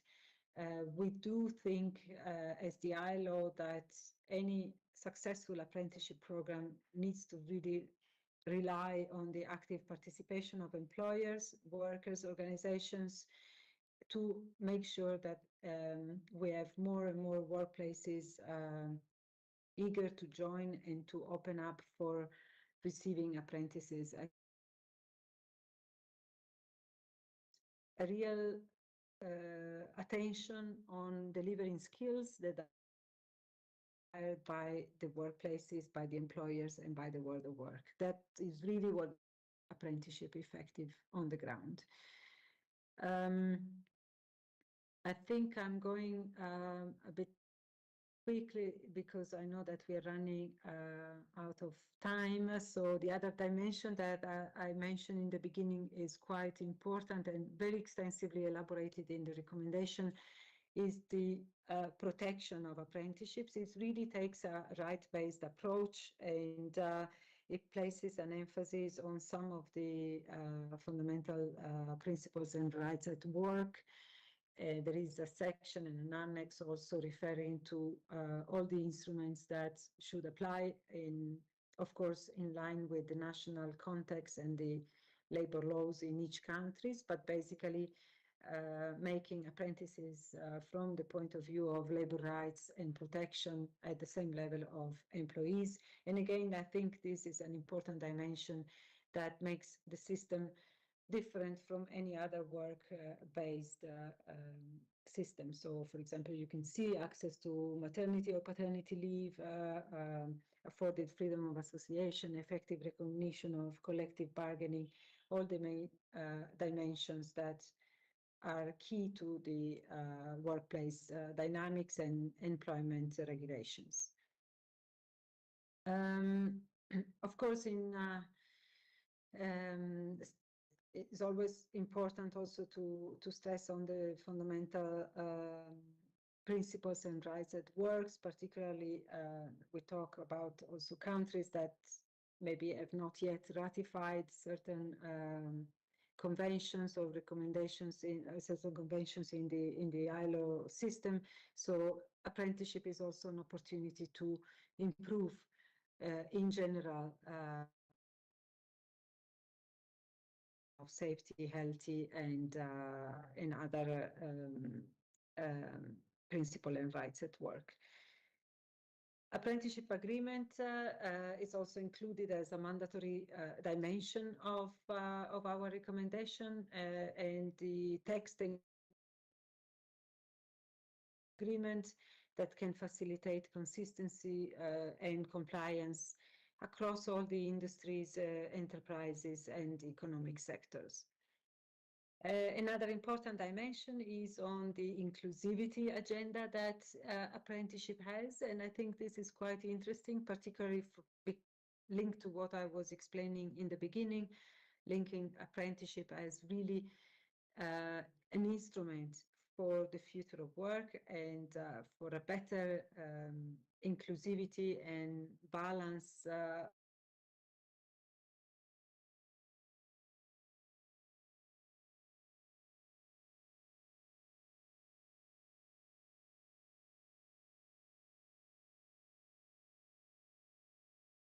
take proactive measures to include vulnerable groups, and the vulnerabilities can be seen from different angles and perspectives, can be based on geographic locations, on economic conditions, it can be for migrant and refugees.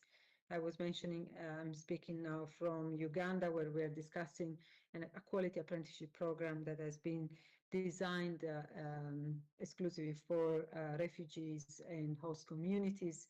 And then it has informed actually a quality apprenticeship program that is applicable for all Ugandans. And therefore, very often, even just targeting a vulnerable group is an opportunity to strengthen the national system. I think it's important then, coming to a conclusion, to look at how can we promote apprenticeship in practice. So there are different governance elements and recommendations that are included in the recommendation 208. The work of sectoral skills board, enhancing models and systems, incentives. And again, I think on this dimension, Africa is already doing a great work. That can be considered is how can we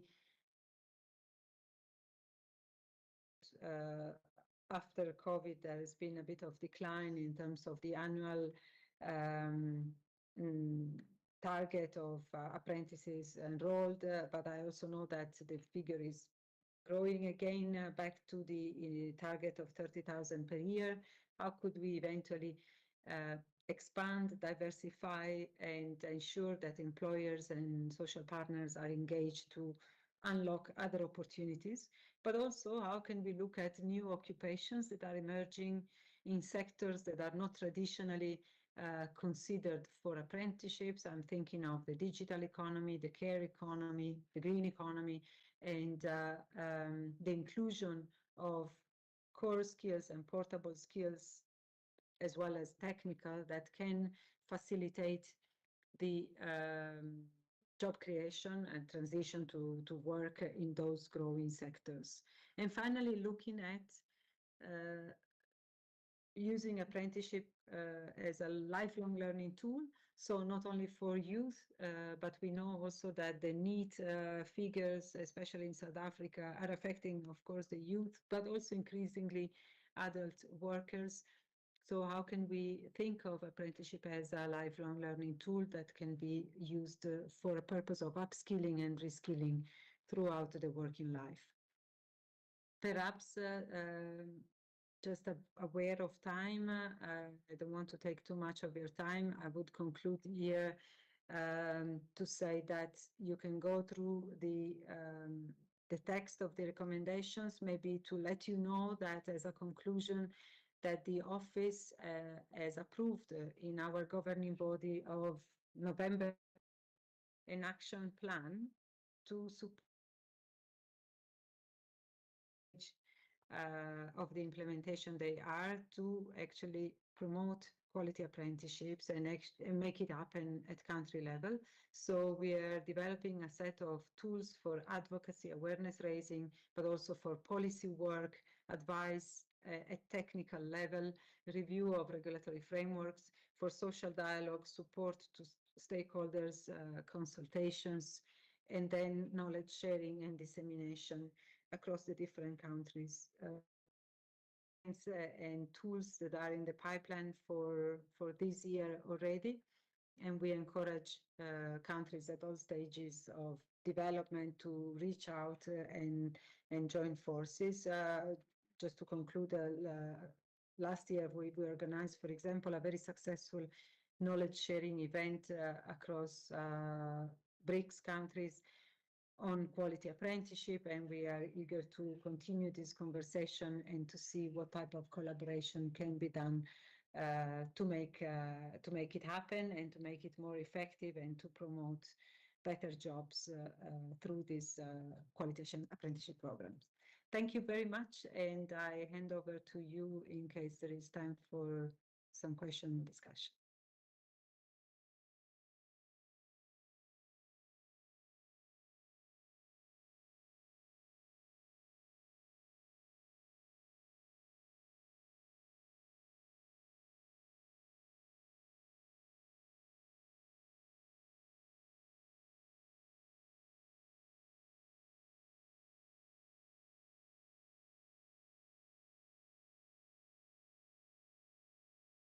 We'll also share all the presentations that were made today to the rest of the delegates. At this point, we are going to take a lunch break. We're slightly ahead of time for our lunch break. We will take a lunch break, and may I propose that we come back from lunch 15 minutes before. So it's now going to 10 past at 12. I would like to propose that we come back at 1:45. Is that acceptable? Okay, so let's take a lunch break. Thank you so much. You've been a great audience, and come back at 1:45. Thank you.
Yeah, I've seen Jobert, yes.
Miss Reynolds.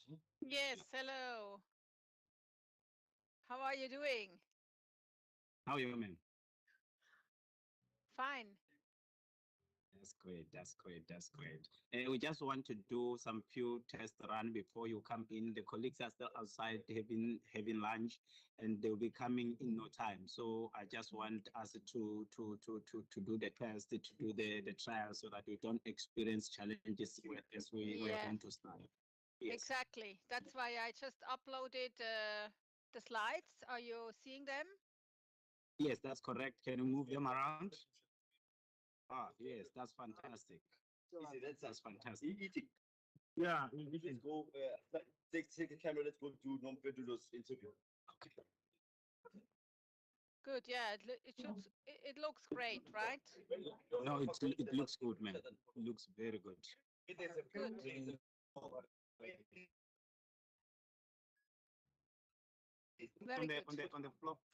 On the floor. Yes, thank you so much, man. Otherwise, how are things in the Switzerland?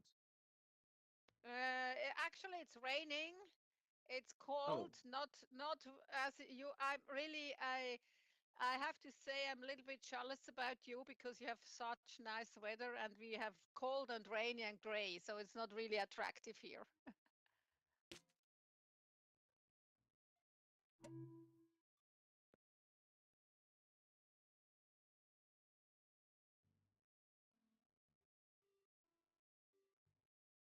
And how they... I'm just muting my mic for now. Can you come again, ma'am? Yes? Is it...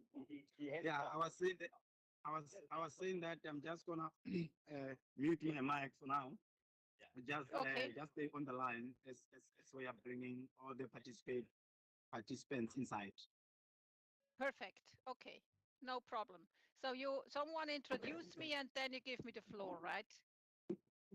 Yes, that's correct. The chairperson, the program director will do that and then turn over the floor to you. Perfect. Thank you. Thank you. Thank Yes, you so my much. level corrected.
The strawberry. How did you come about with this? How did you come about with it? We still have to ask you.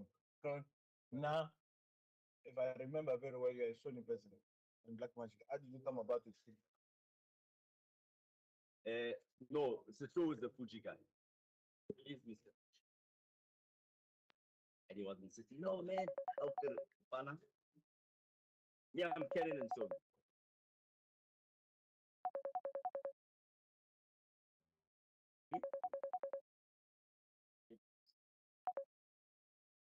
Yeah, he's in the house. What do you want it to be? You want it to be upset? Yes or no?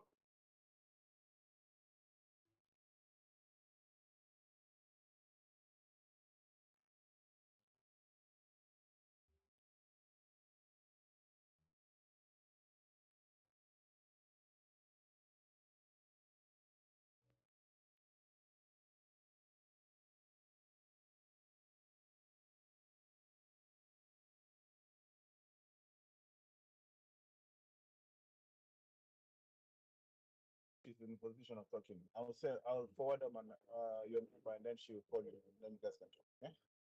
Let me do that. Thank you so much. Bye. Bye. Hey, Sepi. Yeah, sorry, when you're calling another call, so direct call was coming to interrupt things. Yes. What's up? No, cool, cool, cool. No, I'm okay. Huh? I'm in Durban. I told you I'm in Durban last time we spoke. I'm in Durban. No, I said Monday the call was.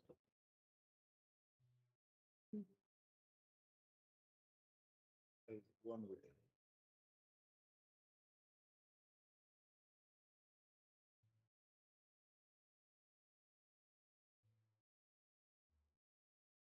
I just received a call from Jerry. He's asking me what is the way forward. And I said, let's wait. Let's wait today. The guy said today, so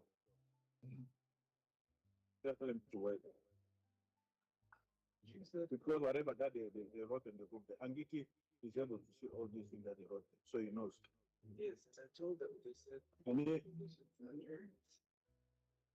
but even the voice on the 6 months. Yes. Mm.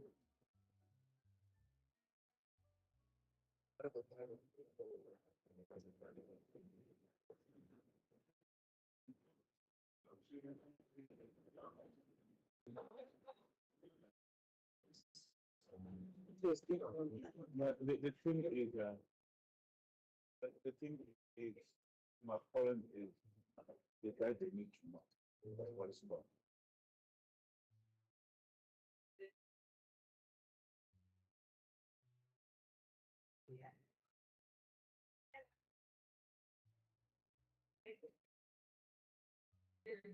Yeah, because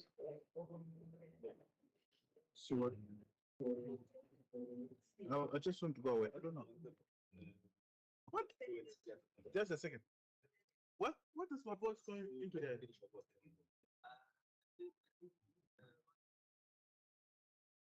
Oh.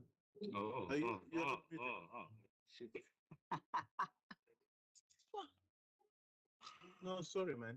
I was just. Okay, I just really want to keep. Sorry, man. I was just going to put it. Sorry, man, let me interfere.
Prof, please open your camera and proceed. Yes. Okay. You mean I should start?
Prof, please unmute.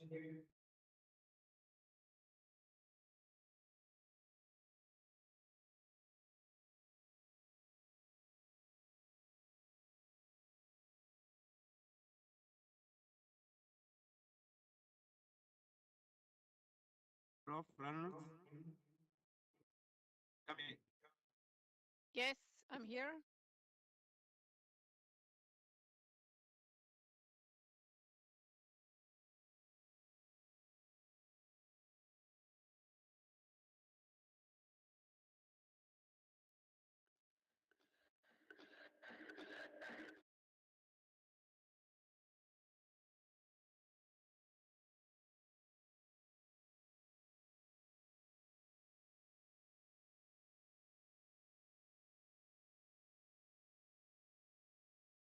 I'm not sure what.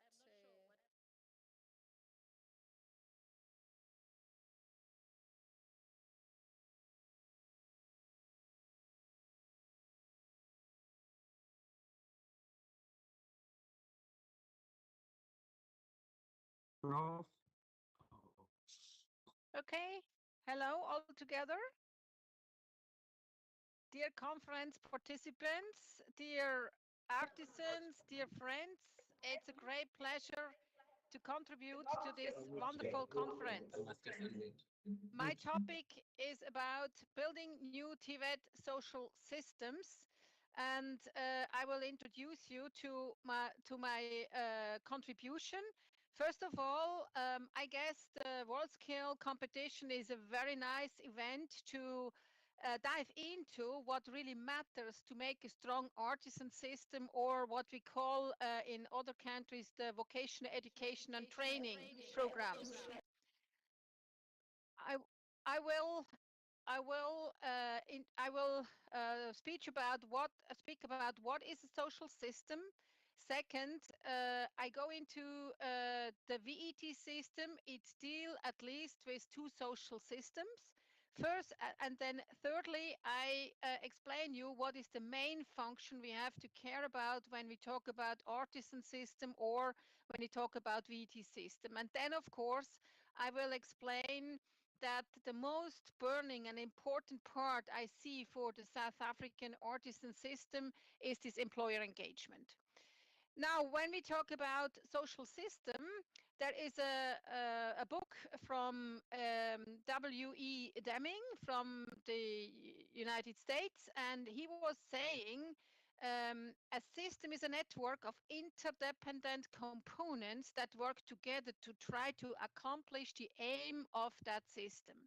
So this is crucial in artisan systems or in TVET system, that we have a complexity which is really huge, complexity of actors which is huge, and therefore we need to first better understand what is this aim of the artisan system and who are all these independent components we should bring together. To make it simple, I just have a slide to explain how these elements in one system or the components could be addressed. On the left side, you see the education system part, and the different elements are the individuals, the learner, the student, in a class, second element, in a school, in your district, or in a national space.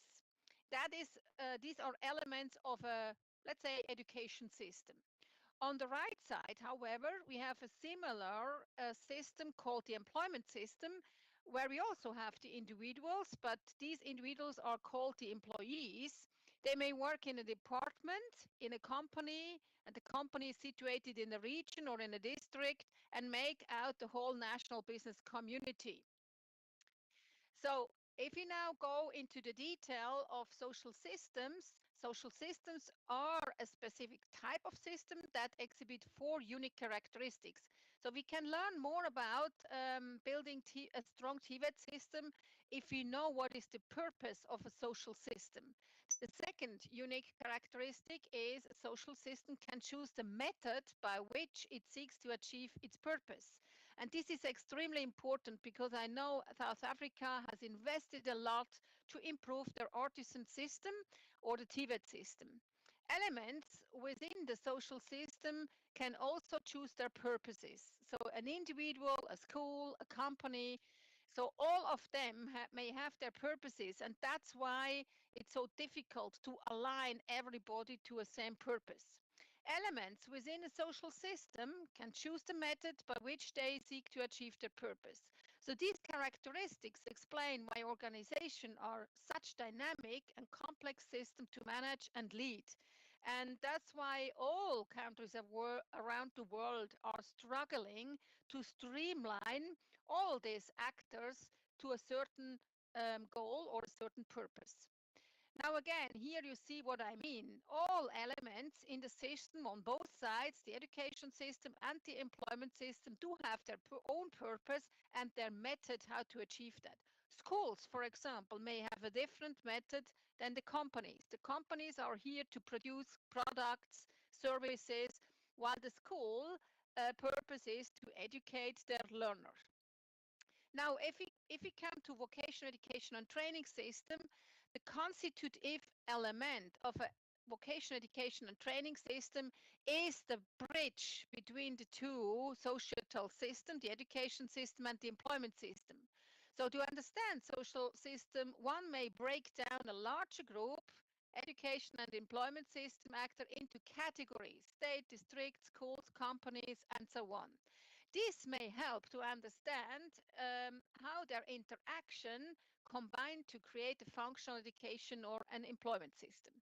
So again, we have to see how are they working together on the national level, district level, company, school level, and more in the detail of these elements. A national VET program, or in your country call that artisan programs, have to basically align all these layers and group together actors from both sides. Then we can really talk about a strong social system called TVET. Now, there is a system theory who are actually basically explain on a very simple way where in most of the countries the problem are. So the education system, the program is always a curriculum, and a good curriculum is leading to an education on the learner side. The specific code of that system is selection. That means at the end, someone decides whether the learner passes or fails, and that leads to the career. That's the education system. At the bottom, you see the rules for the employment system. Here we have always, the program is skills, supply, and demand for labor. That's the labor market. and their code is payment or not payment of a higher or a lower salary depending on the skills level. This is simply the labor market. Now, if we want to check whether you have a good system, we need to check whether the two systems have any connections, because the purpose of a good VET system is to prepare learners, artisans for entering the labor market. However, if the labor market is not heavily involved, what should be in the curriculum, how to train, then of course you may end up with skills mismatch. Companies are complaining that the current graduates of an artisan program are not meeting the needs which they are looking for. So that said, this system theory provides an approach for investigating of coordination and control problems between these two societal systems. We have developed a tool to measure how strong is the linkage between actors from the employment system and education system along an education program, in your case, the artisan program. And basically what we observe is whether you have a curriculum, how is this passing and failing organized, who are the actors from the employment system, what is the labor market looking for, and generally we can say in a curriculum value chain, from the design of a curriculum to the application to the feedback, we measure how strong are the linkage between actors from both systems. And we know from research that those countries who have a strong link between all actors have better labor market outcomes. Or in other words, it's a little bit in artisan development or in an artisan system, it's a power game between actors from the education system and actors from the employment system. And overall, equilibrium of power is in the middle. So they share power between actors from employment system and actors from the education system. They share the power. So I would say in most of the country, the weak point is the employer engagement. They are not heavily involved, and that means you should have a strategy towards embracing the employment sector, so that at the end they are very committed and contribute to this co-production of skills. That brings me now to the next point, the function of an education system with examples. So we call the main purpose also, not the only one, but the main purpose is to secure the human capital which is needed on the labor market. Again, we talk here about the purpose on a national level. Purpose is preparing human capital. The method how to get there, however, can be different. So just for your information, if we compare education system across the world, we basically are observing three main functions. One is whether a learner can manage their whole life, the biography, the relationship to the environment and the community by its own. This is this individual control ability. That is the dream of all educators. I would say that people are independent and shape their own lifespan always by themselves. Second is that an education system should make abilities required on the labor market available, thus securing the volume of labor quantitatively but also qualitatively that is necessary for prosperity and social development. This is this human capital function. And thirdly, of course, an education system should ensure social participation. That means including the aspect of social cohesion. I will, due to time restriction, only address now this main purpose of the human capital. And if you go back and see what is the purpose of an education system with regard to human capital, then it's the purpose is basically the education system needs to provide programs that are adapted to the needs of the labor market. For example, with this artisan program in Germany, Austria, Switzerland, we call that dual education program, where you learn a part in a company, an apprenticeship, and the other part is learned in a school setting. And this linkage can be differently organized. And our Education Employment Linkage Index, ELI, with that you can check how strong are now the relationship to actors from the employment system.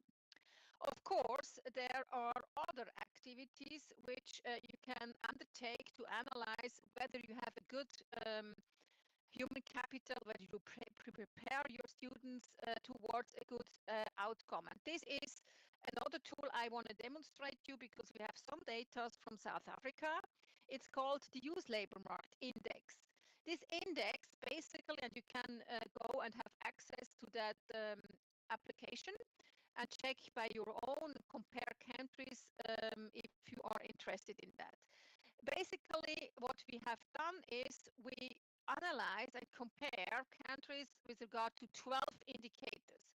First of all, we have 3 indicators informing us about the activity state of the young generation in the age of 15 to 24, whether they are unemployed or employed, whether they look for work but they cannot find anything, whether they are not in employment or education and training, need trade. These are the activity status. But then we investigate in 5 qualitative indicators, which is telling us a little bit about how are the working conditions. Then we have 2 indicators regarding education, and it's how many young people are still in formal training and education, and how high is the skills mismatch. That means the graduates are not meeting the need on the labor market.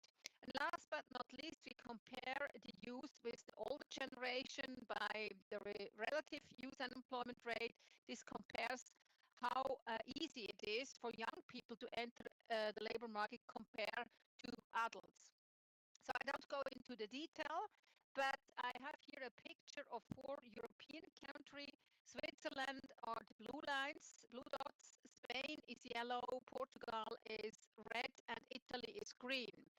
So you see here, there is for 2021 a missing value for Switzerland. That's why it's 0. The higher those values are, the better. So you see Switzerland is kind of good with regards to all indicators. However, if you go to Italy, for example, or Spain, you see they have a high youth unemployment rate. And also, the working conditions are not pretty good. If you have a look at Spain, also skills mismatch is really a problem. So that said, we can also aggregate those data, those indicators to an overall index value, which you see here on a scale from 1 to 7. 7 is the highest. And we demonstrate you how the development of that index is over time. So from 1991 up to 2021, we see Switzerland is pretty stable over time. However, if we see then Portugal, Spain, and Italy, we see the impact of the financial crisis in 2008, where we have here really a very bad situation for those Southern European countries. They try to catch up, but the next big issue and external effect was, of course, COVID, where they again lost of some value. That means the Southern European countries are still struggling to get back to, let's say, where they have been in 2000. Now, the data for South Africa, I compare South Africa with Switzerland, but you have to be careful in comparing because you see, normally we have 12 indicators, and I told you that in 21, 1 indicator for Switzerland is missing. However, for South Africa, we have only around 5 to 4 indicators, so the overall development is has to be taken cautiously because many indicators are missing. But what we see is that South Africa was also affected by those crises, and therefore it's very important that we think how can we improve that system. So we have a good cooperation with Indlela and with the Department of Higher Education in South Africa. Regularly, some teams are joining our CEMETS, the Center on the Economics and Management of the Educational Training System, this reform lab. And last summer, 1 team from South Africa presented the implementation of dual apprenticeship system, Artisan 21.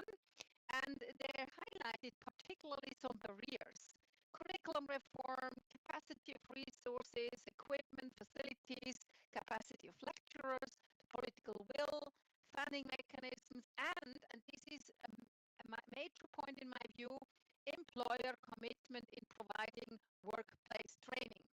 So I fully agree with this analysis, and I know that the team is working hard to implement now and try to convince employers. So that said, the last point I would like to address in my speech before we enter then in some Q&A session is how can the South African artisan system convince employees to train? First of all, I can tell you you are not the only country which is struggling currently with that issue.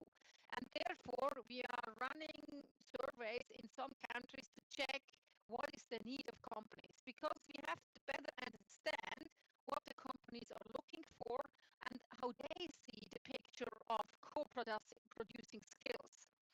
And we have a standardized survey which we can run in different countries. I just show you now two pictures where we have asked companies in Colorado, USA, and companies in the low-income country, Nepal, how important are certain skill important for your company. And it's not surprising to me that most companies see those soft skills as very highly relevant. In the United States, to my surprise, advanced math is not that important as, for example, communication, resilience, job-related theory, and so on. In Nepal, you see a similar picture. They have more languages than in the United States, so foreign languages, advanced maths a little bit more important, but all of them basically are saying these skills are important. What then we ask is, what do you think is the best place to learn those skills? Is this school, or is an ideal learning place work? And you see the picture is pretty similar if you are in Nepal or if you are in Colorado. Companies are saying we are the better learning location to learn the skills. And this is a very good message for all initiatives who want to, embrace the employer sector and try to work together with all the employers.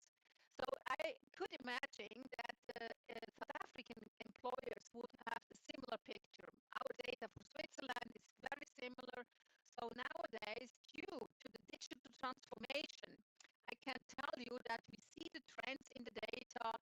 The workplace training as a learning location is becoming even more important in the future, because digital transformation leads to a fast change in the qualification requirements in the companies. So companies are saying, for us, the soft skills are becoming relatively more important, because if once an employee is a good, resilient person, a team worker, has good communication skill, these skills are transferable from one job to the other, and therefore they are looking for these type of skills. And that will be even more important in the future as the digital transformation is going on. Now, let's say a next theory, which we normally explain in all our iLabs or in our workshops, is the companies, their purpose is producing products and services. They are not necessarily seeing that pedagogical issues or training is their duty, their purpose. However, if companies consider the training as a product where they invest a lot of time and resources into the training, but also get a benefit out of the training, then you have just a similar approach as you would run a new product. So what we normally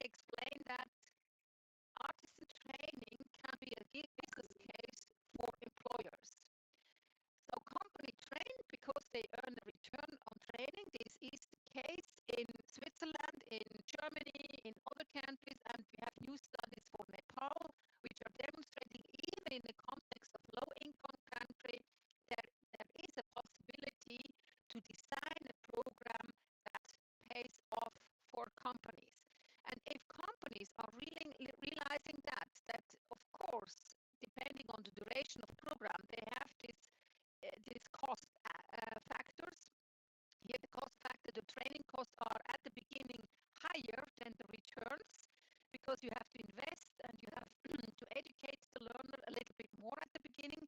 But if you have a good curriculum in the workplace, you get to a break-even point where that difference between the costs and the returns turns into a benefit. And for that, of course, you have tools, and I know that, I guess Amanda is talking about your own calculation. What I really recommend is to constantly investigate in that research that together with companies that you can design programs that at the end have a black zero for companies or a small net benefit. Because if you get to that point where you get a small net benefit, you don't need to care about poaching. If a student, an artisan is leaving the company to a competitor, it doesn't really matter a lot if you get your return during the training. So that said, I would like to conclude and summarize that I think understanding a social system as have an understanding of a social system in Tibet that helps to allocate problems and function to appropriate elements and systems. So it's worthwhile to analyze all stakeholders, to map them, and to design the relationship on, let's say, national, subnational, regional, district, and school level, so that you better understand where are the missing pieces, who is not collaborating with each other, and how can you improve that. So this connection between the employment system and the education system help to identify the problems by categorizing the institutions and actors. WEET system must interconnect the social system, this education and employment system. Without that, the more data we have, the more we can demonstrate you produce skills mismatch. And that's very costly for the public domain, the public government. And it's not good for the employer because then they have to kind of try by themselves how to educate or train the next generation. Most of these training, internships, traineeship are more costly than they are really benefiting for the companies. And you never know whether then that trainee or intern will stay in the company. So again, my plaidoyer is for having a strong partnership between companies and the actors from the education system. Of course, you need to have some, I call that translational research, which helps you to get to the real data of the country. I fully understand if you don't believe in research done in a European country such as Germany, Switzerland, because the ecosystem is different and it doesn't really help you to design your own program in a better way.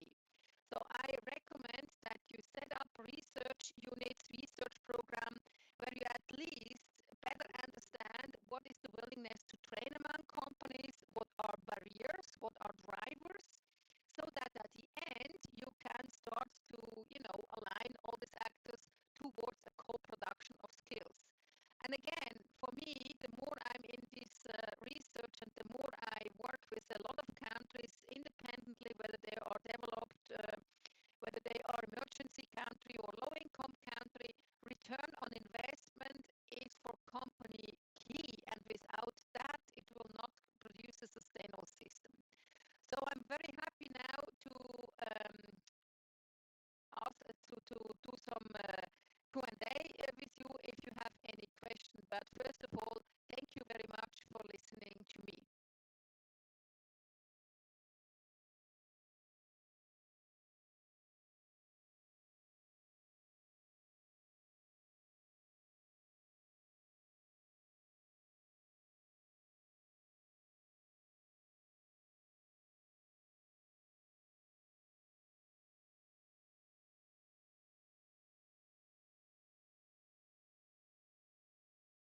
hear anything, if there are any questions.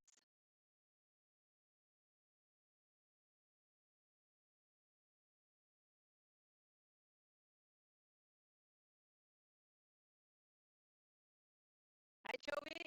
I can see you, but I cannot hear you.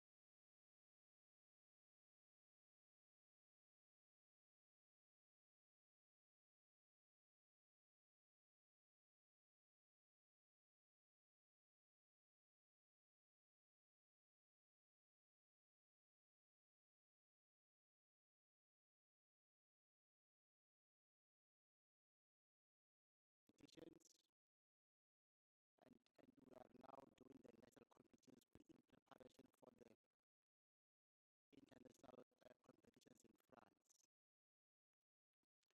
But how do we turn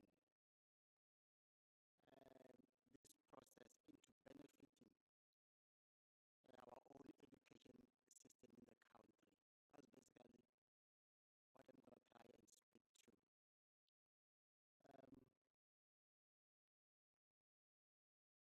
Friday, if you just move it for me. It doesn't work with this. Slide 2.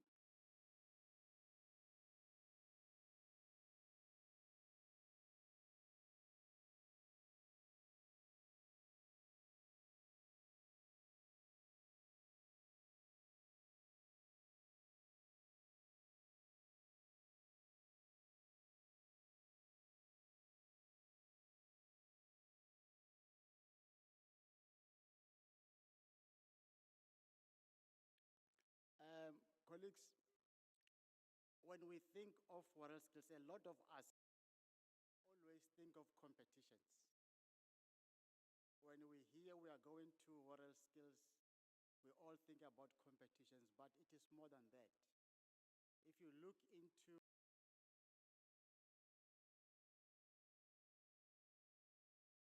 that is the competition promoting skills, career building, education training, and so forth and so forth. Those are the pillars of water skills. Those are the things that form water skills. Water skills is not only about competitions, but I'm going to, for the purpose of this item, zoom into promoting skills, career building, as well as education and training. Colleagues, we have got a problem as a country wherein our youth does not want to take occupational qualification. I think they think that is an inferior qualification. They want to go and acquire a university degree. That is all what is in their eyes. When you've got a degree, you wear a suit, you sit in the office, and life is good. But forgetting that this country, for it to grow, it needs industry to move. If you look into just a mere house wherein you are staying, that house was built by artisans. It was plastered by artisans, roofed by artisans, electrified, and so forth and so forth. So those are the skills that this country needs. If perhaps maybe you went to a university and do a university degree, maybe let's say you have done human resource. I'm just giving an example, not that it's a bad qualification. You can't get employment. are you going to be able to start your own company? The answer, I think, is simple as no. But if, say, perhaps you are a plumber, you can be able to start your own company should you not be employed by somebody else, and be your own boss, and also be able to can employ other people and create employment and solve the country's problems. That's how important these skills are. So it becomes our responsibility as we are sitting here to ensure that we become part of promoting skills. We become part of ensuring that our young ones, those that we are living with wherever we are, they create good careers so that when they are done in terms of being trained, they can be able to, if they are not employed, start their own businesses. You will start by working for yourself, and then later you can also create employment. Colleagues, what we are doing as the Department of Higher Education and Training, amongst other things, in terms of promoting skills, we have got some programs that we have embarked on, one of them being the Decade of the Artisan, which started in 2014. And the other ones is a career festival that we are always doing. It is also being done on the other side of the road. That's what the department is doing. But there is the most critical one that I want to talk to, which is education and training. If you look into our curriculums, the one that informed us on how are we going to train these people, on how are we going to be trained ourselves, let's say we are learners. We are obviously using the curriculum that was developed by QCTO. But that curriculum, for it to be revised or reviewed, it is going to be reviewed in the main in 5 years' time. Of course, they are saying when there is a need. But practically speaking, you can argue, practically speaking, nothing happened up until 5 years come to an end. When it expired, that's when it has been revisited and be reviewed. If there's anybody that said in the first 2 years, I requested this qualification to be reviewed and it was reviewed, you are the one of the luckiest. But if you look into how industry moves, it changes time again and again. And that is where oral skills present itself. Our view as the department, we are saying, perhaps maybe we can also, when we are going into the competitions, be joined by the Quality Council. When we get there, they look into the task of a particular skill. Let's take for an argument, it's a motor mechanic task. They look into that task. You must remember that the Oral Skills International, they look into a task component that is globally and ensure that they test learners on it. Now we go and look into that particular task and check, do we have it in our motor mechanic in our country?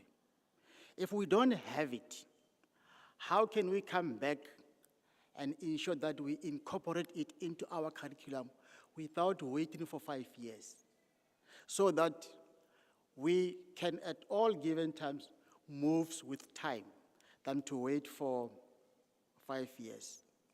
That is our view, to say if we can be part of the global movement and ensure that what is done globally, we are part of it, and try to revise our curriculum to can catch up with what is happening out there.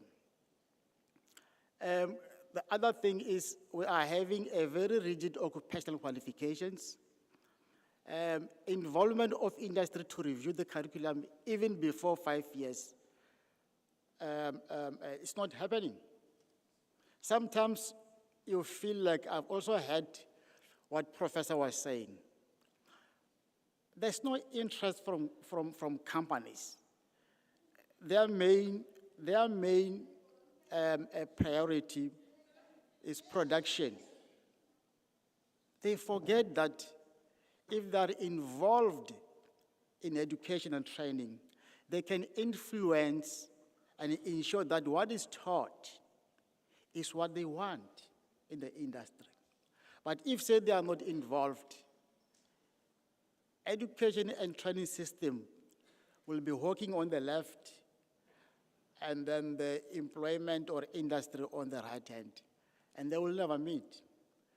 At the end of the day, it will be that thing of you are producing what is irrelevant to what we want. But if, say, industry is also involved in the curriculum to say, we want this and that to be involved, but it should not be that the industry is the only one that must come to us. We must also go to industry as well. It should be us also going to them to say, what do you want us to include in the curriculum? We must also ensure that what is taught is exactly what is in the workplace. That's what I've just said now. If you look into the test project, I've given an example. How can we ensure that they are also part of our curriculum? We need to ensure that we bridge the gap between the skills development providers or the TVET colleges and the workplace. It should not be that of is TVET there and is employers or industry on the other side. We need QCTO to be heavily involved in global skills competition to see what is new in industry, so that whenever they are coming to revise their qualification or perhaps to develop new ones, they filtered what is in the market, not teaching the old stuff. If you can just move to the next slide.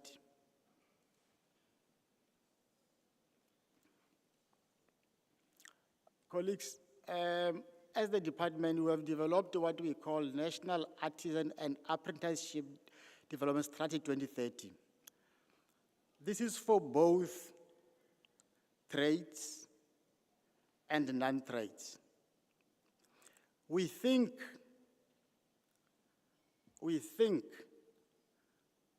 that even the other non-trade occupational qualification can use the apprenticeship model. That's what we think. Because we believe that if it is indeed an occupational qualification, then it will be having 3 components of learning, which is your theory or knowledge, your practical skills or simulation, as well as your workplace component. And that is the same as trades. And if they are the same because they've got 3 components of learning, all of them, why this model, apprenticeship model, cannot be used? And by that, as a country, we'll be having one model of training occupational qualifications in the country. We are saying this because it's a practice in other developed countries, and we see it as working, but it also needs the involvement of industry and also ensuring that industry and people that are in education sit together and plan these things. We have had, which we support by the way, that QCTO is planning to develop occupational qualification regulations. Our view was we were planning to also develop the regulations for National Apprenticeship and Artisan Development Strategy, But we have said perhaps maybe we hold and see. Because what we want to do is what we have done so far, we have regulated trade testing. There is what is called trade test regulations. Our view was to also to regulate training of artisans.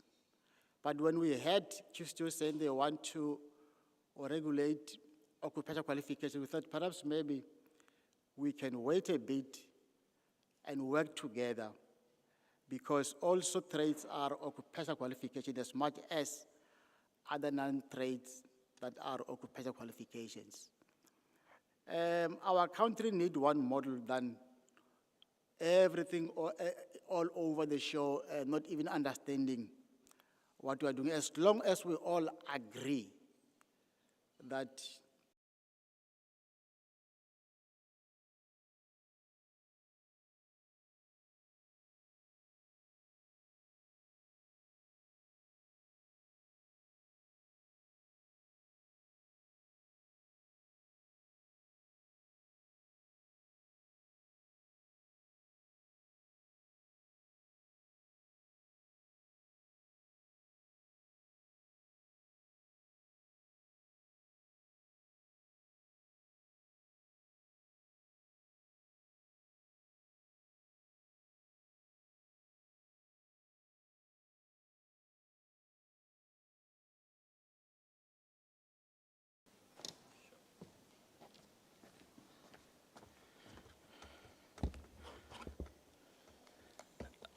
Program Director, Minister in absentia,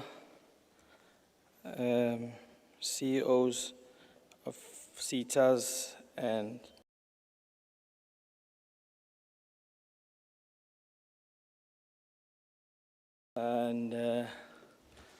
all dignitaries and all protocols observed.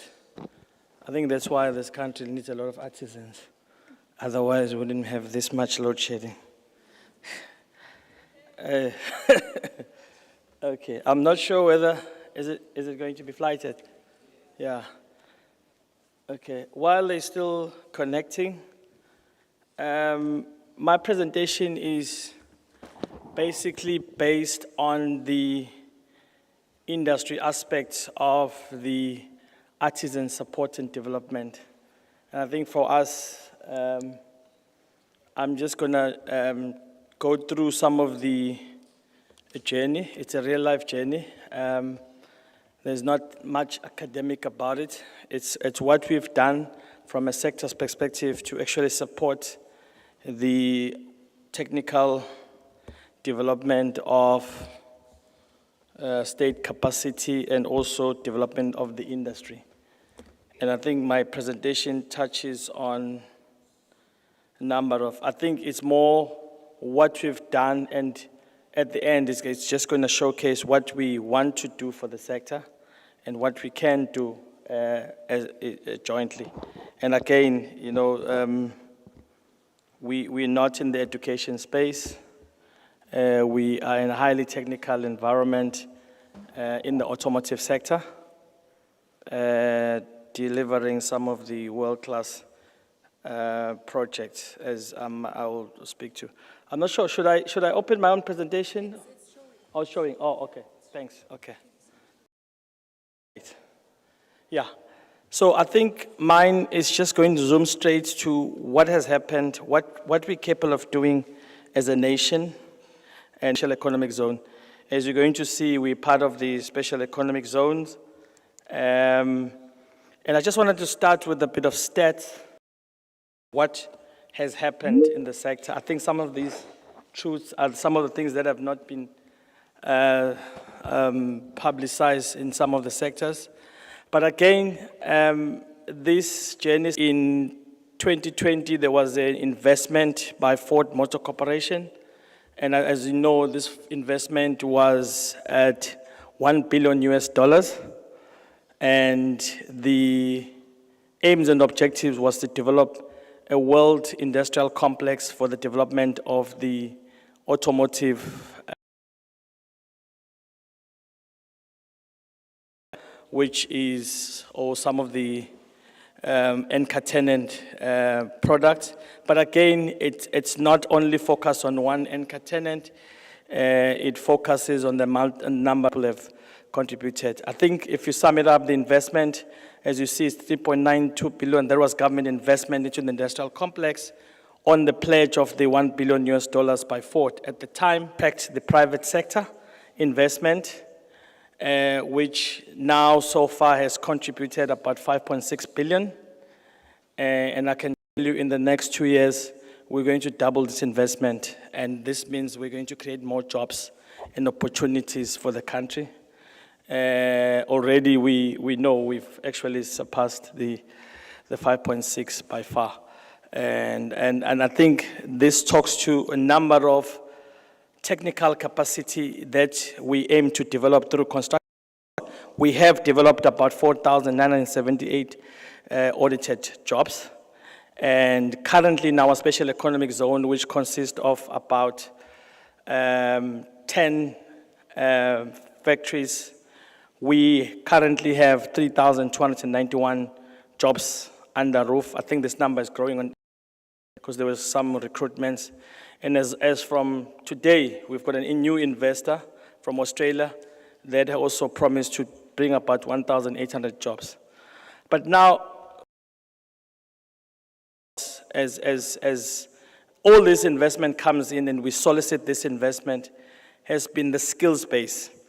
And I can tell you, in most of our factories, I can talk about Ford Frame, relationship with Department of Home Affairs and other departments became important because when they did the skills audit in terms of what the OEMs were requiring, these skills were not in the country. So I think it talks to some of the challenges that have been highlighted around the mismatch in the development of artisans for this country, and also purposeful training that is aimed at actually developing the right mix.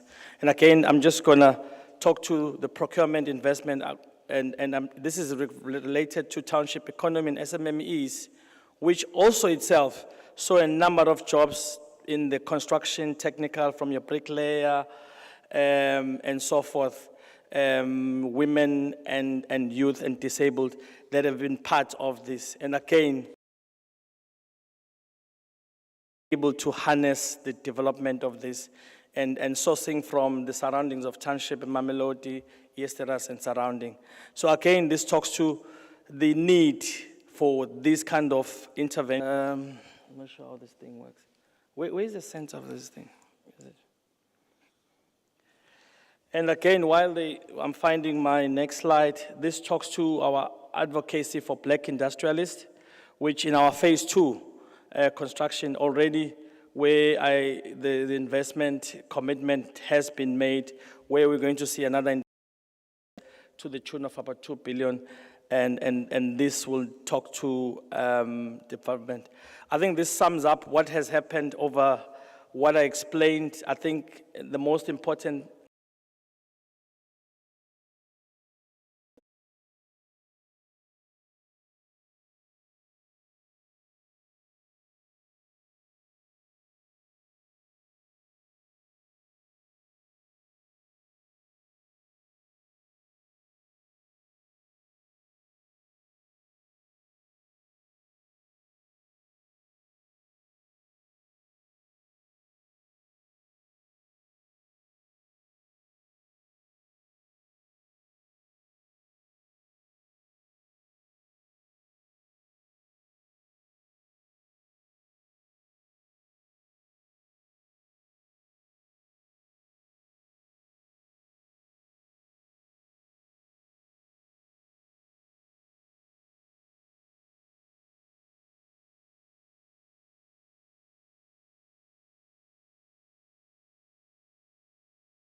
floors, as well as the 24,000. This is a kind of industrial complex we're looking at, and this is some of the components that we produce from, from a sequencing just in time, and this talks to the feeder into the development of the Amarok, which is developed in our SEZ, and also this talks to the development of the new Ford Ranger that is developed in ICZ. All class of Ford Ranger, all class of Amarok are developed in the SEZ from a steel sheet that comes into the plant. So that's a manufacturing component. And 65% of that, you're going to see when I speak in terms of the numbers, 65% of that is being exported to 100 countries around the world. So if you talk about world-class skills, it's what we see every day. It's what we witness, we see, because the quality of the skills are able to produce a car that is tried and tested across the globe. So these are the even the components that I'm displaying on the screen. These are the components that are world-class, approved by most OEMs for a lot of feeding or sequencing of different cars that feed into that. So, and then I'm going to move in, just give a synoptic view of where what's our space. We are part of the 11 special economic zones in the country. I can tell you from a 3-year-old with a toddler, but in terms of strength and impact, we're amongst the top 4. If we look at the oldest SEZ, which is Kucha in Eastern Cape, which is by space and experience, it's more than a teenager. I think it's about 21-year-old or more, or 22-year-old, so it's an older person. It's not even a teenager. So to the other SEZs, we are amongst those that have produced some of the most impact. And I can tell you, in the 240 SEZs across the African continent, I can tell you our SEZ is ranked amongst the top 10. And this has been done in the space of 3 years, and we're growing from strength to strength. And part of the Africa Continental Free Trade Agreement is the space they're going to be playing in. So some of the SEZs, the Dube, the Richards Bay, and some of them are located in Saldanha and so forth. Now, I just wanted to bring this from an impact perspective. Some of the skills that come from our SEZ are generating 1% of the GDP of this country. So if you look at the export on my right-hand side, it's about 78 billion of export. And that export is about 65% of what we export, because the other one, the other component is local and also transshipment and also border based. I'm talking about what is being exported from a sea trade and some of the borders. So again, this number is growing because of the demand, but these are the impacts that is done by the skills that comes from the artisan training program and some of the related capacity building skills. And from an investment perspective, we now, if you quantify private sector and the commitment, we're looking at more than 24 billion investment that has been committed in our SEZ alone. Out of the 28, now it's 30 billion that has been around the country. So again, the space that we're in is the automotive sector. It's the cars that you guys drive on a daily basis. We just happen to look after certain investors, but we've got relations with a lot of investors through organizations that we work with, and all of these car manufacturers are looking for competent technical skills that are going to be feeding into the value chain. So the numbers tell you there's a lot of work that has been done. It's just that we need to then harness and quantify and purposefully train the right skills. And these are some of the OEMs in the country. If you look on top, that's where we're situated in Gauteng predominantly. And these are some of the OEMs we look after in terms of technical competency. Again, the automotive sector, from a perspective, it contributes 4.9% to the country's GDP. And in terms of the people that are employed, 33,200 roughly average monthly that have been employed. And again, you're going to see in my next slide in the SAM 2035, which is It's not a biblical book. It's a strategy, South African automotive strategy, 2035, that's looking at doubling whatever you see in these figures. So this is the kind of space that I want all South Africans and TVET colleges and people in the training sector to actually also play a particular focus in, because the numbers don't lie. These numbers are because there is work, there is money being generated, and again, it talks to the productive capacity of the country. And I think from a focus perspective, I know some TVETs have element of automotive training, but I don't think we've been in purposeful and focus in terms of what are the real skills that are actually impacting and contributing to these numbers. We're not talking about township spray painters, which is also a part of the economy. We're not overlooking that, but we're saying from a mainstream economy, what can we focus on and piggyback on to actually be able to harness the right skills and be at the world class? Obviously, what's happening here, it's at the world class level. I spoke about the SAM 2035. It's a strategy you can Google and look at it also in your own time. But I just want to highlight what we've done from a contribution perspective in making a change. Obviously, we're not going to solve the country's problems, but I'm saying the minimal contribution that we have done has had an impact, and we continue, because this is a 2025 strategy. This is what government wants by 2035. And we are also putting our small contribution, could be a 2 cents contribution, but it's a contribution that we make towards localization, increasing of local content, doubling employment, and also look at transformation agenda, which is one of the issues that and also deepening the value chain. Because I think the most important, if you look at those numbers, some of the aspects of the numbers emanate from the value chain that comes from the sector, and the number of jobs that are here, yeah. And then again, from a stats perspective, I always say numbers don't lie. This number of employment we've done from a female perspective, from youth, we've grown from 55 to 60% from a sector perspective. And again, the employment from the value chain is projected to grow, and this up to 2023. And as you can see, the curve is rising. So if you look at 2024 and going beyond, with the new energy vehicles coming to stream, some of these numbers will actually increase because of the demand. And also our Africa Continental Free Trade Agreement has already started looking at. Again, from a knowledge perspective, you know, because we talk about automotive, but we need to zoom in to say exactly what are we looking at from a component, vehicles assembly, and the retail. And there's distinct aspects of technical, vocational input into this. If you look at tier 1, tier 2, tier 3, those are high-end technical skills that feed into the automotive sector. And we talk about precision engineering, where we're looking at components that stand the test of time. And these are some of the components that are actually in demand by the whole OEMs across the globe. And also talks to vehicle assembly. And then on the retail side is what you see, what's happening on the road.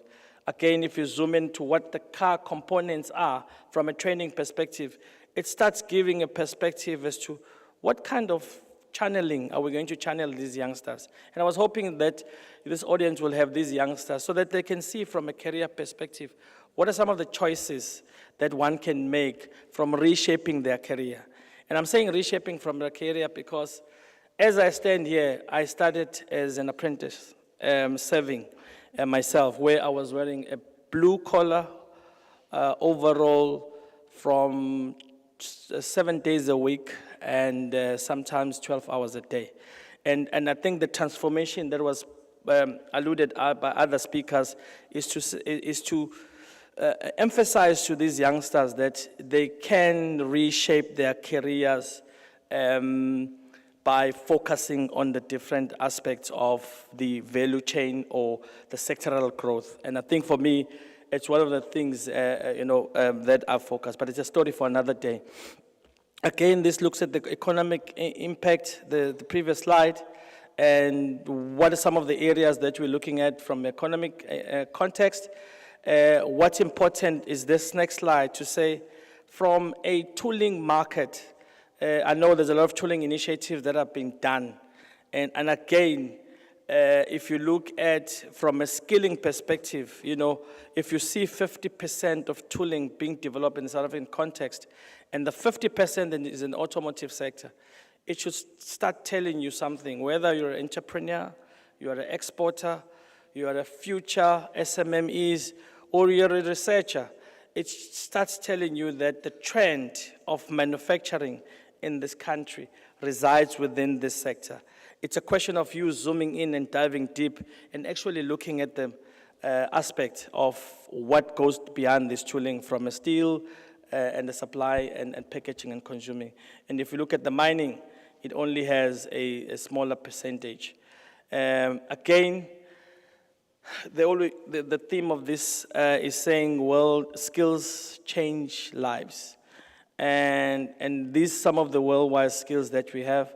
And all I had was a slide just to show some of the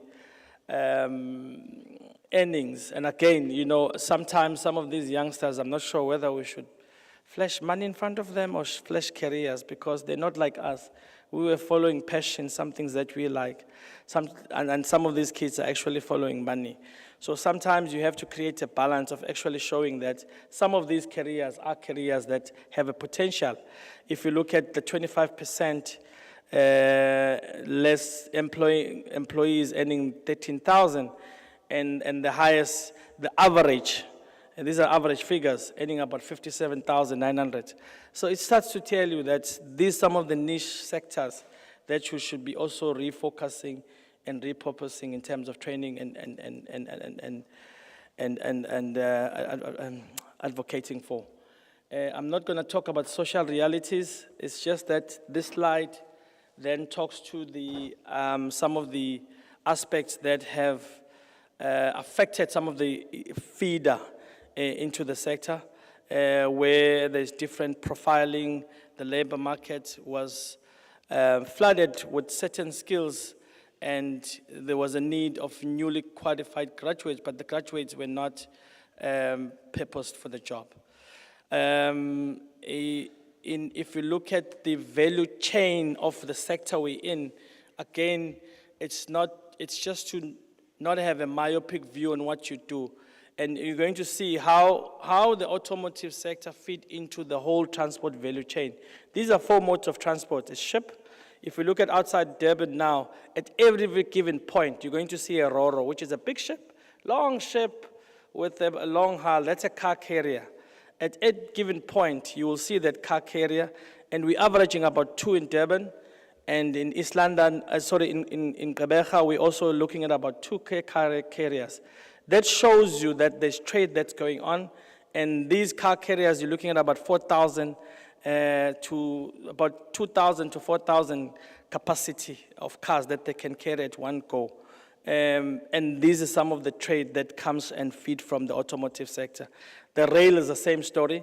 Part of the rail project that we're doing, which also require a lot of skills, there's going to be a rail project that comes from Tshwane to Gqeberha. It cuts across 4 provinces, and it's going to look for rail engineers, technicians, and so forth. It's a huge project that we're revitalizing. Currently, it's utilizing about 25% capacity due to maintenance issues and other teething issues from a Transnet freight rail perspective.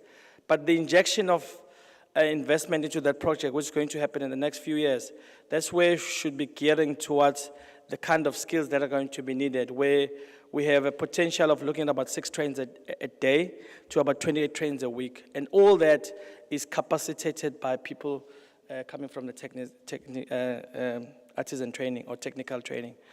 And again, the corridors, we always don't look at the transport value chain. I've looked at some of the themes of this conference. It looks at the transport and logistics.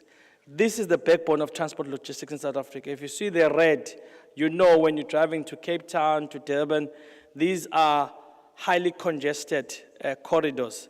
The issue is that what do we do to harness the right capacity of skills for these corridors from all aspects of transport modes that I spoke to earlier, and some of the value chain, from your tire manufacturing, tire changing, battery charging stations, the whole list. I can speak the whole day if you look at the value chain.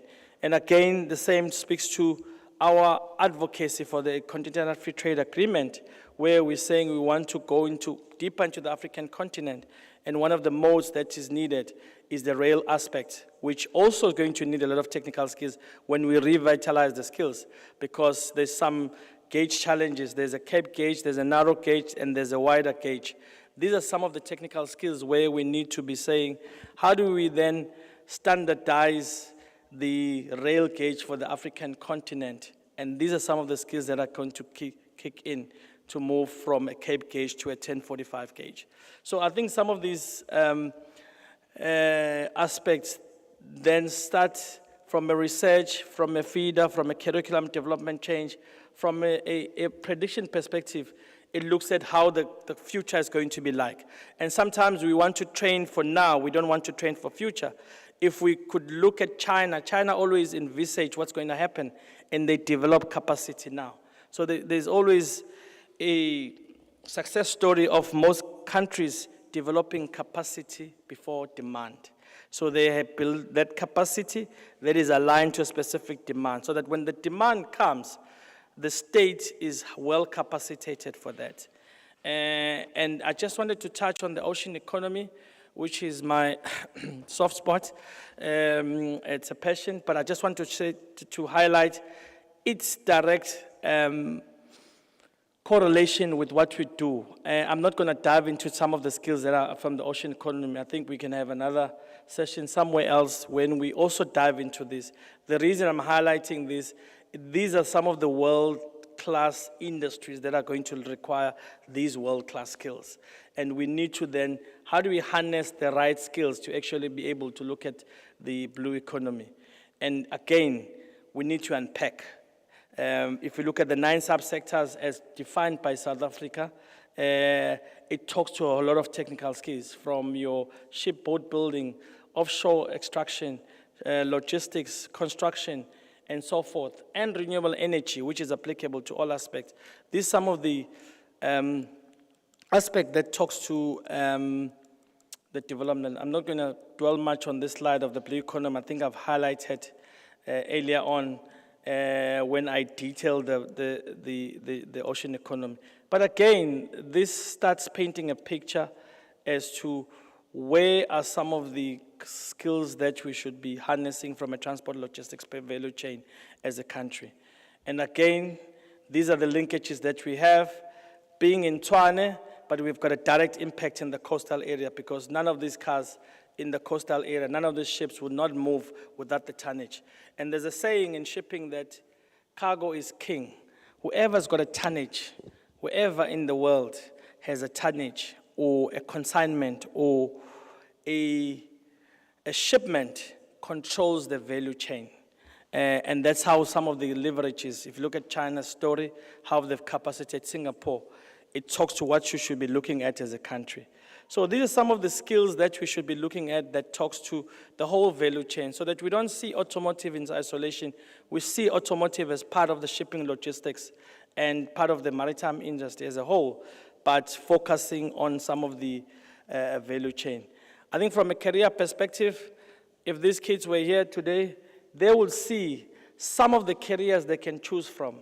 And some of us didn't have career guidance when we grew up, and we just followed God's light, and we ended up where we are today. Because, you know, people always ask me, but how did you end up in the maritime industry from the starters? I don't know. God just led me there.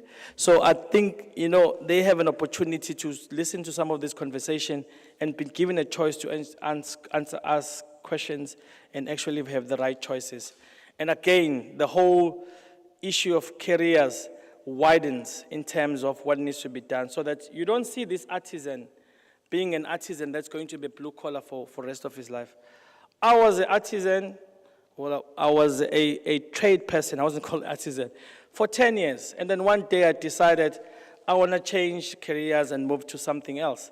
Having sailed at sea for 10 years, I realized that there's more to do inland. That's why I changed my career to find myself where I am today, because I realized that from the blue collar that I was wearing on a daily basis, I've learned enough skills to actually redirect and retransform my life to where I am today. So again, it's just sometimes of the humble beginning, so that we must teach them. They're not going to be artisans for the rest of their lives. They can rise up depending what they want. And then from a skills scarcity perspective, these are some of the critical skills. Home Affairs publishes those skills on, I think, in their report. But again, the SETAs are better suited with this information, better than I am. So I think if you look at some of the SETA skills plans, they'll be able to tell you what's needed. And again, I'm not going to dwell into the root of artisanship, which was dealt earlier on. Okay, yeah. I'm almost finishing. I'm for 5 slides. So I think one slide I wanted to just touch on. There's one aspect of artisan training that we always omit, is the business entrepreneurship aspect that we need to infuse, so that if that youngster qualifies as a plumber, he's able to start a business as a plumber. He's not waiting for Masipala to employ them. They're able to then go into business and start their own business and be able to harness the business skills and be well qualified. Yeah, I'm just gonna, because of sake of time, I'm just gonna go through some of the slides that I highlighted. Again, from a skills gaps, these are some of the gaps that we are looking at. These are the skills of the future. Digitization, new energy vehicles, autonomous vehicles. All these are some of the skills that are needed from a sectoral perspective.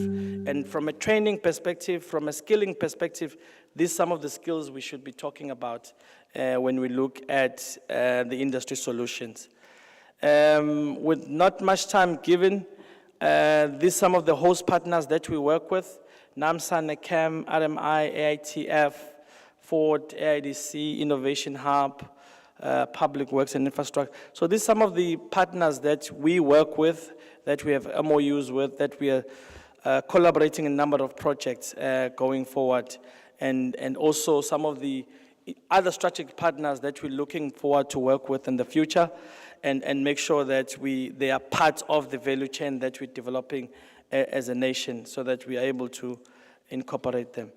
Again, from an industry solution and innovations, these are some of the innovations that need to be infused and a seed planted in some of these skills, so that we look at the skills for the future.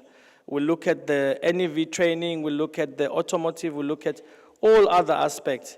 And again, one of the mandates that we've been given, marching orders, is to develop a skills training that focuses on the automotive sector.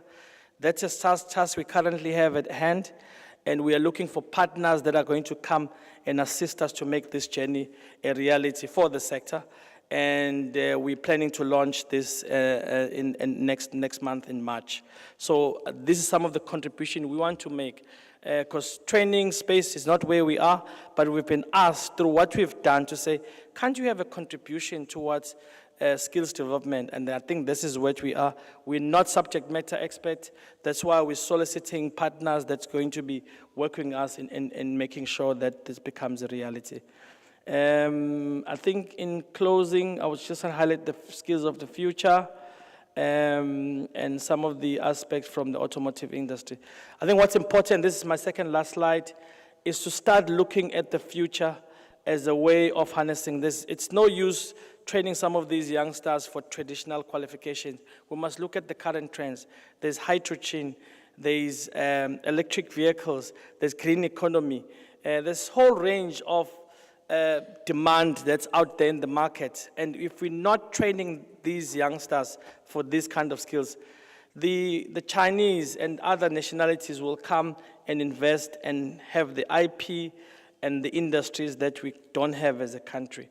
This is an opportunity. We have the mineral resources from the African continent, and this is where we're seeing the opportunity to actually do.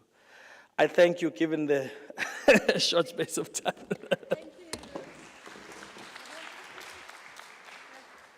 got my, okay.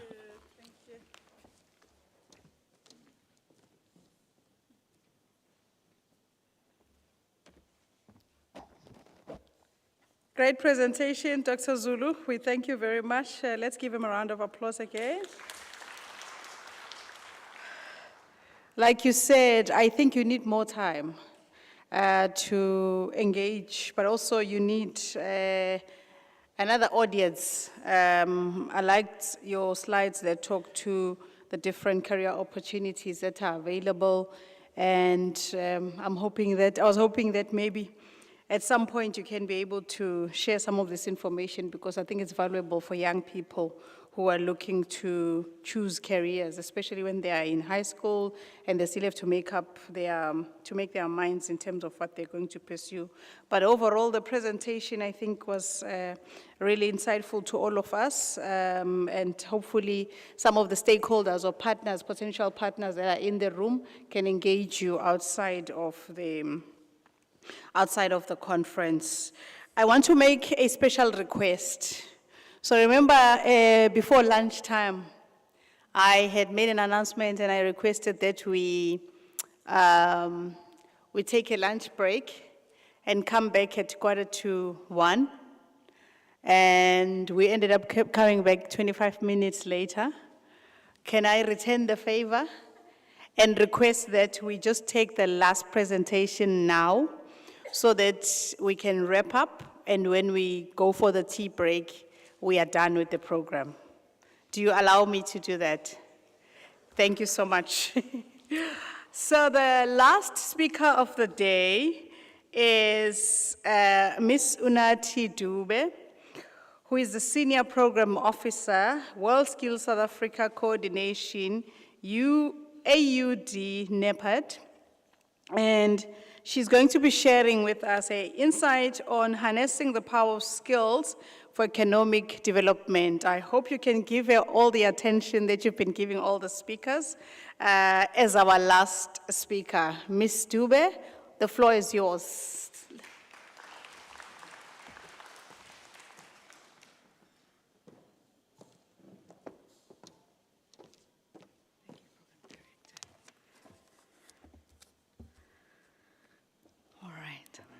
Good afternoon, Program Director, directors from DHET, all protocols observed, ladies and gentlemen, and of course the online audience. It's a great pleasure to be with you today. My name is Unathi Dube. I'm from the African Union Development Agency, and I have the pleasure and onerous task for the establishment of World Skills Africa.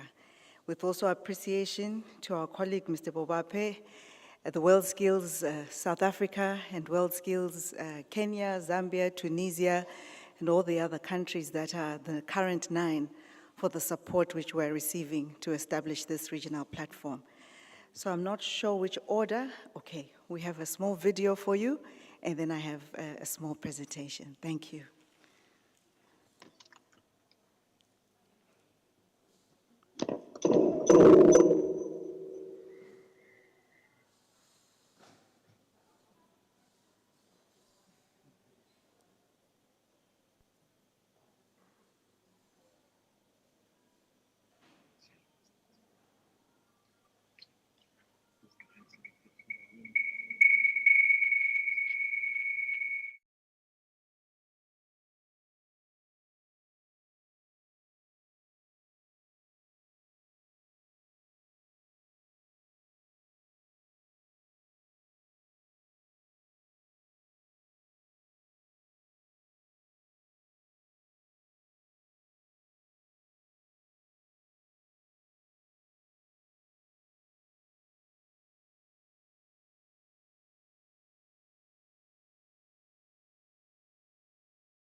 A regional platform for skills excellence to empower youth and accelerate skills-based growth for our economies. Needless to say, we are here to learn so that we can transfer. Imagine this sort of conference at scale at a regional as SADC or COMESA, and ultimately at a continental level, what we could do to transform skills, to transform the lives of the young people on the continent. And this is what we hope to do. Are we ready? Thank you. If you show the presentation for me, I'll be grateful. So just, my presentation is really twofold. We met with the WorldSkills South Africa, I think it was 2018, and in fact, I came here to Durban for one of the competitions. They came to African Union Development Agency, and I said to my boss, we shouldn't do this thing, you know? Competitions, what will we be doing? African Union does development, we don't do competitions. I want to say I'm a 110 convert. I had a Damascus moment after attending the competitions. And so we looked at it and we said, right, but we can do competitions. But our member states basically come back, all African countries come back to fragile, disfragmented TVET systems. The TVET practitioners are not speaking to the private sector. That's already been spoken of today. The level of mapping that you showed for us in terms of the different skills and how the multiplier effects, no one has done that. So how can we as an agency, as a development agency, look at the competitions, but also a TVET systems strengthening approach, so that the lessons we are able to draw from the challenges the member states are going through. The presentation today, you said, how can we use the test for the skills as part of improving our curriculum, as part of orientation for our colleges.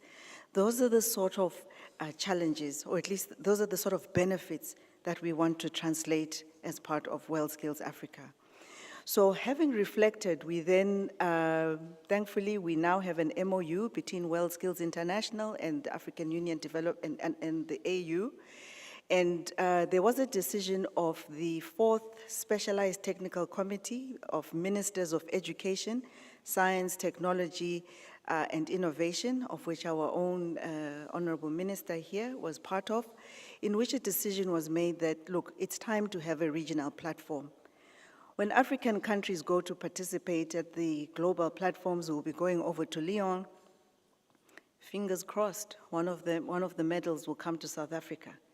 Okay, it's not about the winner, but it's at least that the young trainers have motivation and come back with something to show others. And we said to ourselves, after we have done the competitions, we then have to unpack, and we have to unpack programs that are able to support member states. So first and foremost, we will be working together with WorldSkills International for the capacity building of experts. We will be as well beyond because that is standard in any case as part of preparation towards competitions. We also then intend to work with the regional economic communities to set up regional centers, capacity building centers. I'm sorry, Mr. Zulu, you'll allow me. If I look at the model, or at least the training center that you're setting up, Zimbabwe needs it, Zambia needs it, Mozambique needs it. So how can it become a regional center? And I'm sure there are other centers that are being established here in South Africa and across the borders. I know in Ghana, they want to set up a center for mechatronics, for the automotive as well, because it is also a priority, not only of ECOWAS, but it is one of the priorities of the AFCTA. So we'd like to then work with the regional economic communities to set up these capacity building centers. And last but not least, the issue of skills anticipation and forecasting. We don't know what the jobs 5, 10 years are from now. I have a challenge to convince my children to go into vocational training. No, they think it's not fancy enough. It doesn't have the dollars right on time.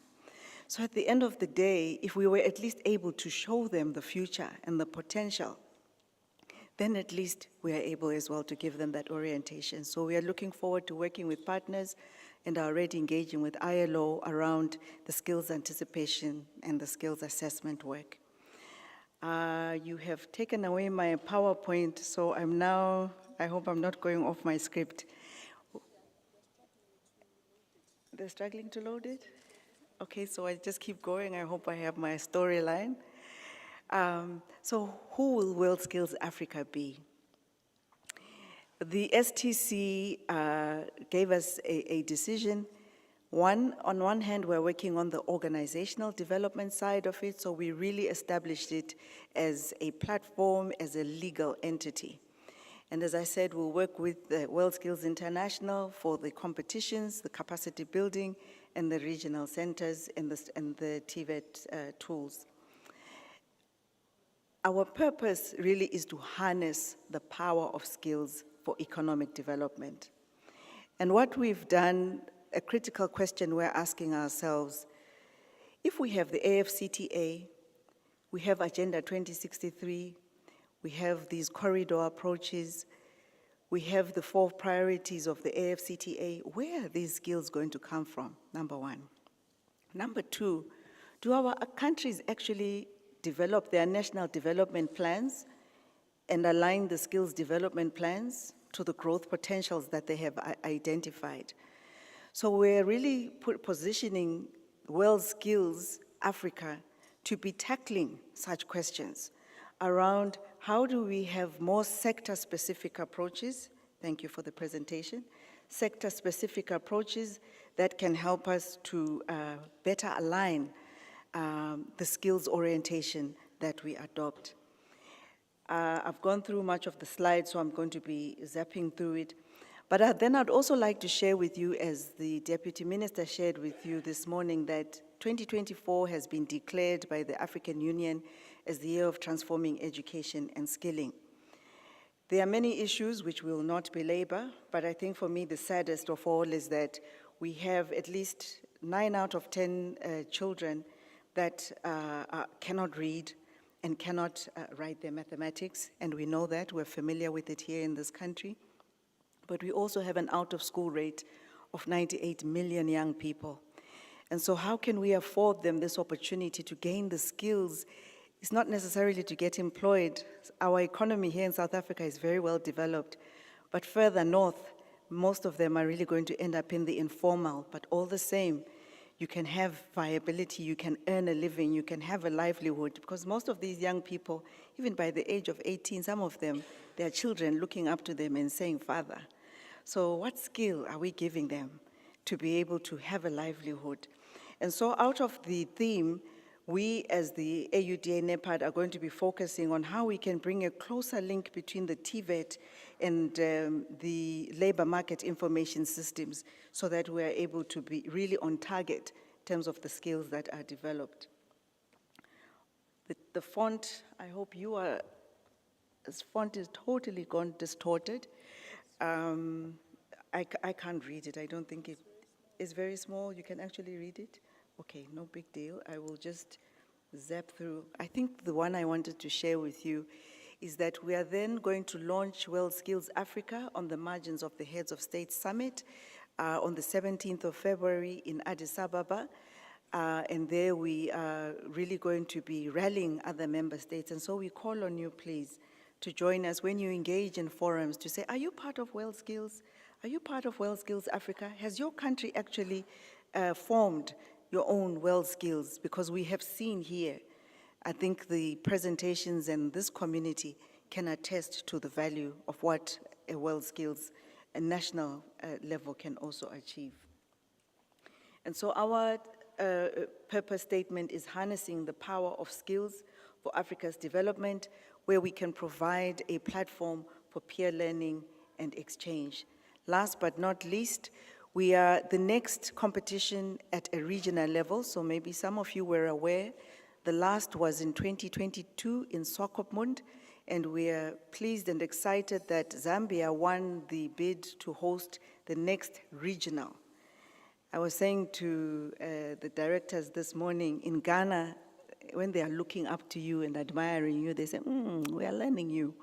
So, colleagues, the continent is learning you, South Africa, because you joined in 1994, right? 1990s.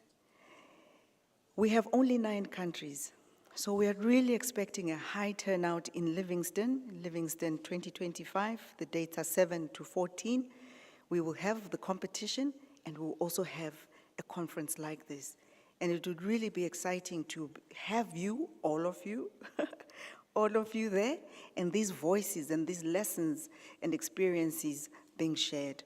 So without, I think we've distorted the program. I've gone everywhere in terms of my presentation. It will be available for sharing.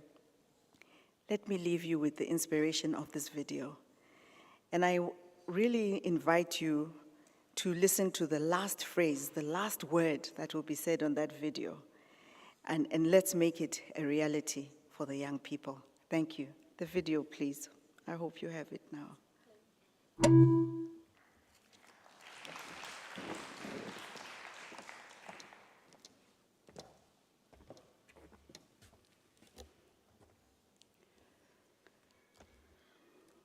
Hopefully the video is going to play.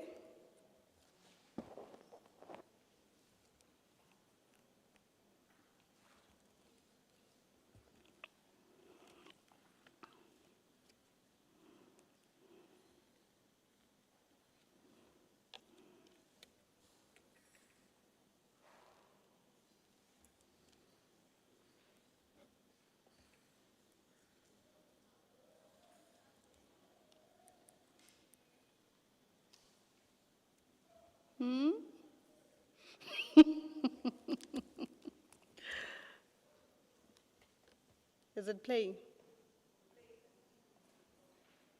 Okay.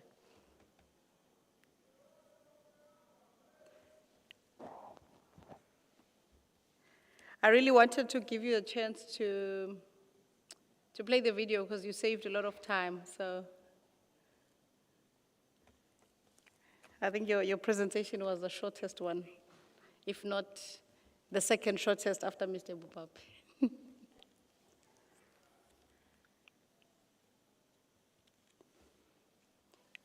Okay, ladies and gentlemen, thank you for your indulgence since the morning. And also thank you for bearing with me. We've had a lot of interesting insights from various presenters. I am sure that the person coming after me is going to do justice and do the proper thank yous. But on behalf of myself and I would like to thank you for bearing with me the whole morning, driving the program, and also being such an attentive audience and being continuously engaged. I'm hoping that the presentations will be shared with all of us for day one, or at least they will be loaded in a platform which will be shared with us and we are able to download it. But also if there are any questions from any of the presentations that we will be able to, maybe through the online platforms, be able to raise those questions so that the relevant panel members are able to respond to the questions. At this point, this is my last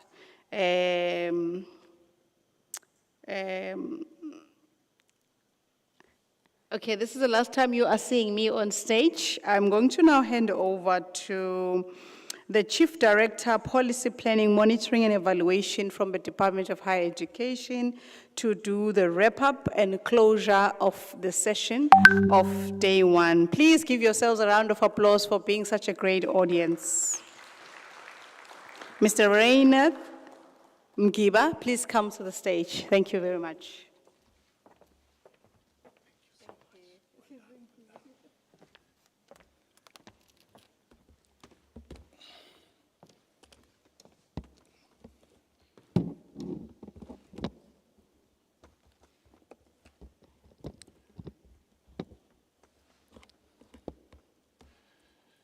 Thank you very much, Program Director. Good afternoon, colleagues. Good afternoon. I know that it's a graveyard session. And if there's any culprit who is standing between yourselves and the adjournment, it's me. I will try and not to take much of your time. But this is really a very difficult task to wrap up the proceedings of the day, but also to encourage you to come back tomorrow. Because if I don't do that, the organizers will really kill me. But Program Director, oh, she's gone now. Program Director and the organizers, I think we need to have a relook carefully of how we line up our speakers. I was sitting there and trying to really make sense of what is being presented. And the last speaker, Ms. Dube, I want to believe she was supposed to be the first on the program. And the speaker before her, Dr. Zulu, was supposed to be the first speaker. And the one before Dr. Zulu was supposed to be the first speaker. And the first speaker was supposed to be the first speaker. This is how important all the topics lined up for this first day of the conference are. And I really want to thank the organizers for really putting a program of this nature in the manner that they've put it. Let's give them a round of applause. It has been a long day indeed, not only for the program director, but I think for all of us. But just allow me, and let me request for your indulgence. I just want to recognize in absentia both the Minister and the Deputy Minister of Higher Education, Science and Innovation, the Director General of the Department of Higher Education and Training, Dr. Nkosinathi Sishi, the Executive Mayor of eThekwini, Councillor Mkolisi Kaunda, who really challenged us last night with his dance moves. If you were not challenged, I can confess that I was challenged. To the chairperson of the Portfolio Committee on Higher Education, Science and Innovation, I'm not sure if she's still around, Ms. Nompendulo Mkhatwa, our chief artisan, our own, Mr. Joey Wupape, the DDGs, senior officials, the chairpersons, the CEOs of our entities, particularly those that are present here, the leadership of the South African College Principals Organization. I saw Meputisi here. I'm not sure if she's still around. Industry partners and leaders, competition sponsors, our international guests, those that are in the hall, and those that have joined us virtually. Ladies and gentlemen, as indicated, I have been asked to do a very difficult task of wrapping up today's proceedings, and I hope I will do justice, and I do want to do justice, because this is a very important day, as I indicated. And a lot was said on this first day of the conference. It is just the first day, but I can attest that we are already overwhelmed with information, with insights, and perspectives that have been shared today. On that note, ladies and gentlemen, I want to thank the Deputy Minister for setting the tone for today's proceedings. The Deputy Minister reminded us this morning, and thanks to our last speaker, Ms. Dube, for providing details about the focus of the AU and the theme for the African continent this year. The Deputy Minister called upon all of us to reflect on how far we have gone and what can be done to accelerate and intensify apprenticeship and artisan development, especially because the perception of being an artisan is slowly changing in the country. I am sure you will agree with me that all the speakers today shared a lot of insight and perspectives that are endowed with rich messages that resonate with the chosen theme of skills change lives. Let us give them a round of applause. The first presentation by Ms. Amanda Jetsing from GTech shared with us the evolution of artisan training in South Africa and the reviews that have been done on South Africa's spending on artisan development program. And I believe her presentation gave us a glimpse of how reforms and policies over the years have been emphasizing the importance of education and training and artisan development in particular. The question we should be pondering on are, what types of artisans are we producing as a country? And in what trades? How well are we targeting? How do we deal with the current complex funding arrangement for artisan development in the country? And as we participate in our commissions tomorrow, may I encourage you that we really ponder on these questions. She also made a number of recommendations that we need to consider in our discussions. The CEO of the World Skills International, Mr. David Howe, who joined us virtually and shared with us the benefits of the World Skills for member countries like ourselves as South Africa, and how the World Skills creates a platform for international benchmarking. Some of the benefits that he shared include joining hands with the world in attracting young people to TVETs, positioning TVETs to keep pace with industry needs and technology changes, etc. He also said something that was profound to me, and I want to believe it would be profound to yourselves, that the World Skills competitions are primarily not about winning or being number one, but about benchmarking your performance against international standards. I think this was profound in that this is a benefit no one can take from any of the participants. Professor Estella Reynolds, who also joined us virtually, presented on a very complex topic on building new TVET social systems to take artisan development to the next level. I guess we can learn from this international perspective, especially if we want to make the TVET college system a strong social system.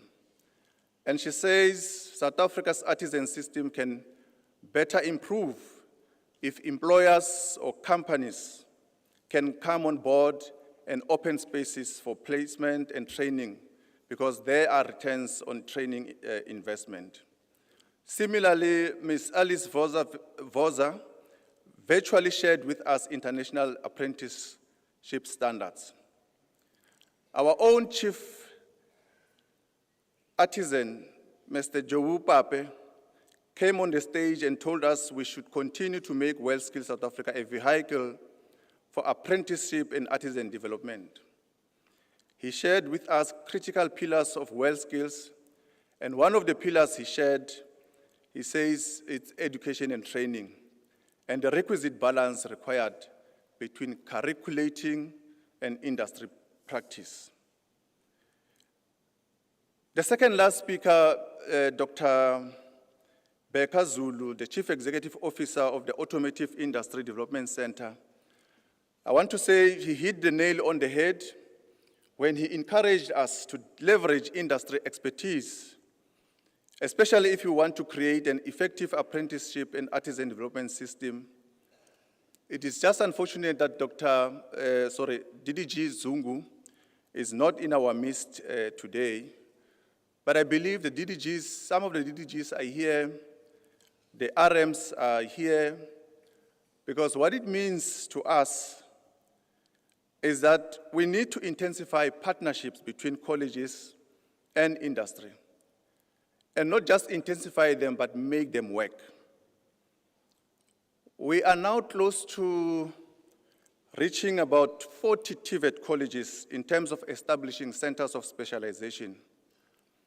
Whilst this is a brilliant initiative, Dr. Zulu reminded us of the importance of working with industry, because this can strengthen South Africa's artisan development drive.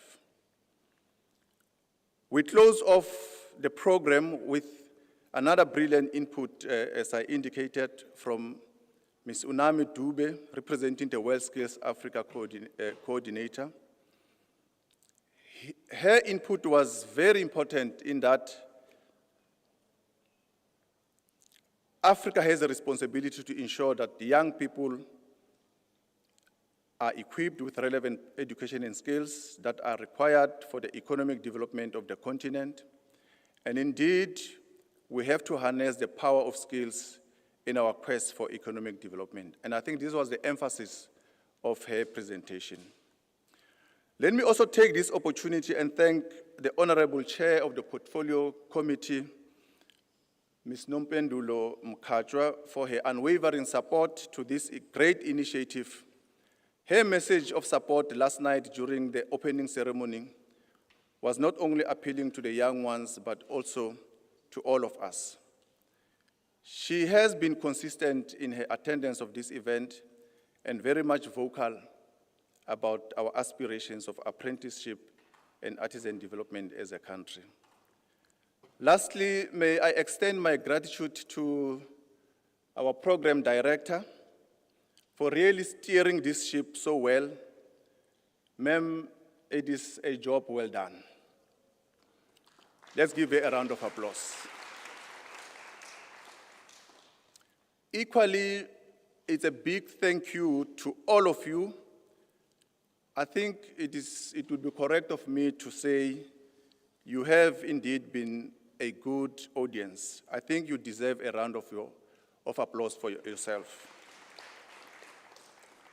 We look forward to another jam-packed program tomorrow, where we will have an opportunity to discuss some of the issues raised today and some of the proposed recommendations in the commissions. I believe the presentations will be shared. Let us, if they are going to be shared this evening, let us try and go through those so that we have meaningful participation tomorrow. Thank you once again, Program Director, and thank you to you all. Have a lovely evening further. May God bless you. Amen. The meeting is adjourned. Just a quick announcement, Chief Director. There is someone who left the keys for Corolla. So they are with the ladies at the reception where the registration took place early this morning. So they must just go check those ladies, then they'll be able to hand over their keys. Thank you. Thank you very much. Can we check our bags? If you have lost your keys, just check your bags and quickly run to the reception. Thank you.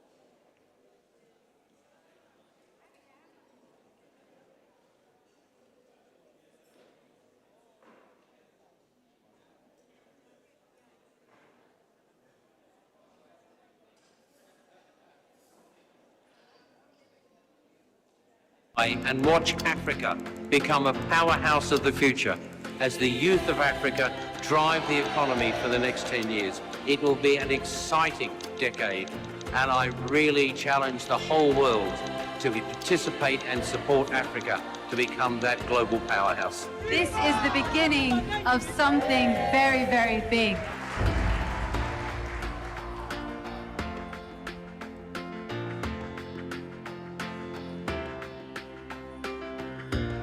Now is your time. The world and Africa has never been in a better place for young people to stand up and make their future their own.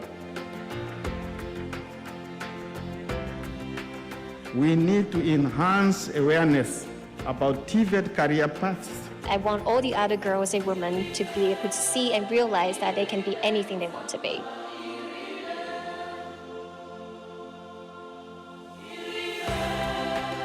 Leaders, government, private sector in particular really need to think of what it is we can do collectively.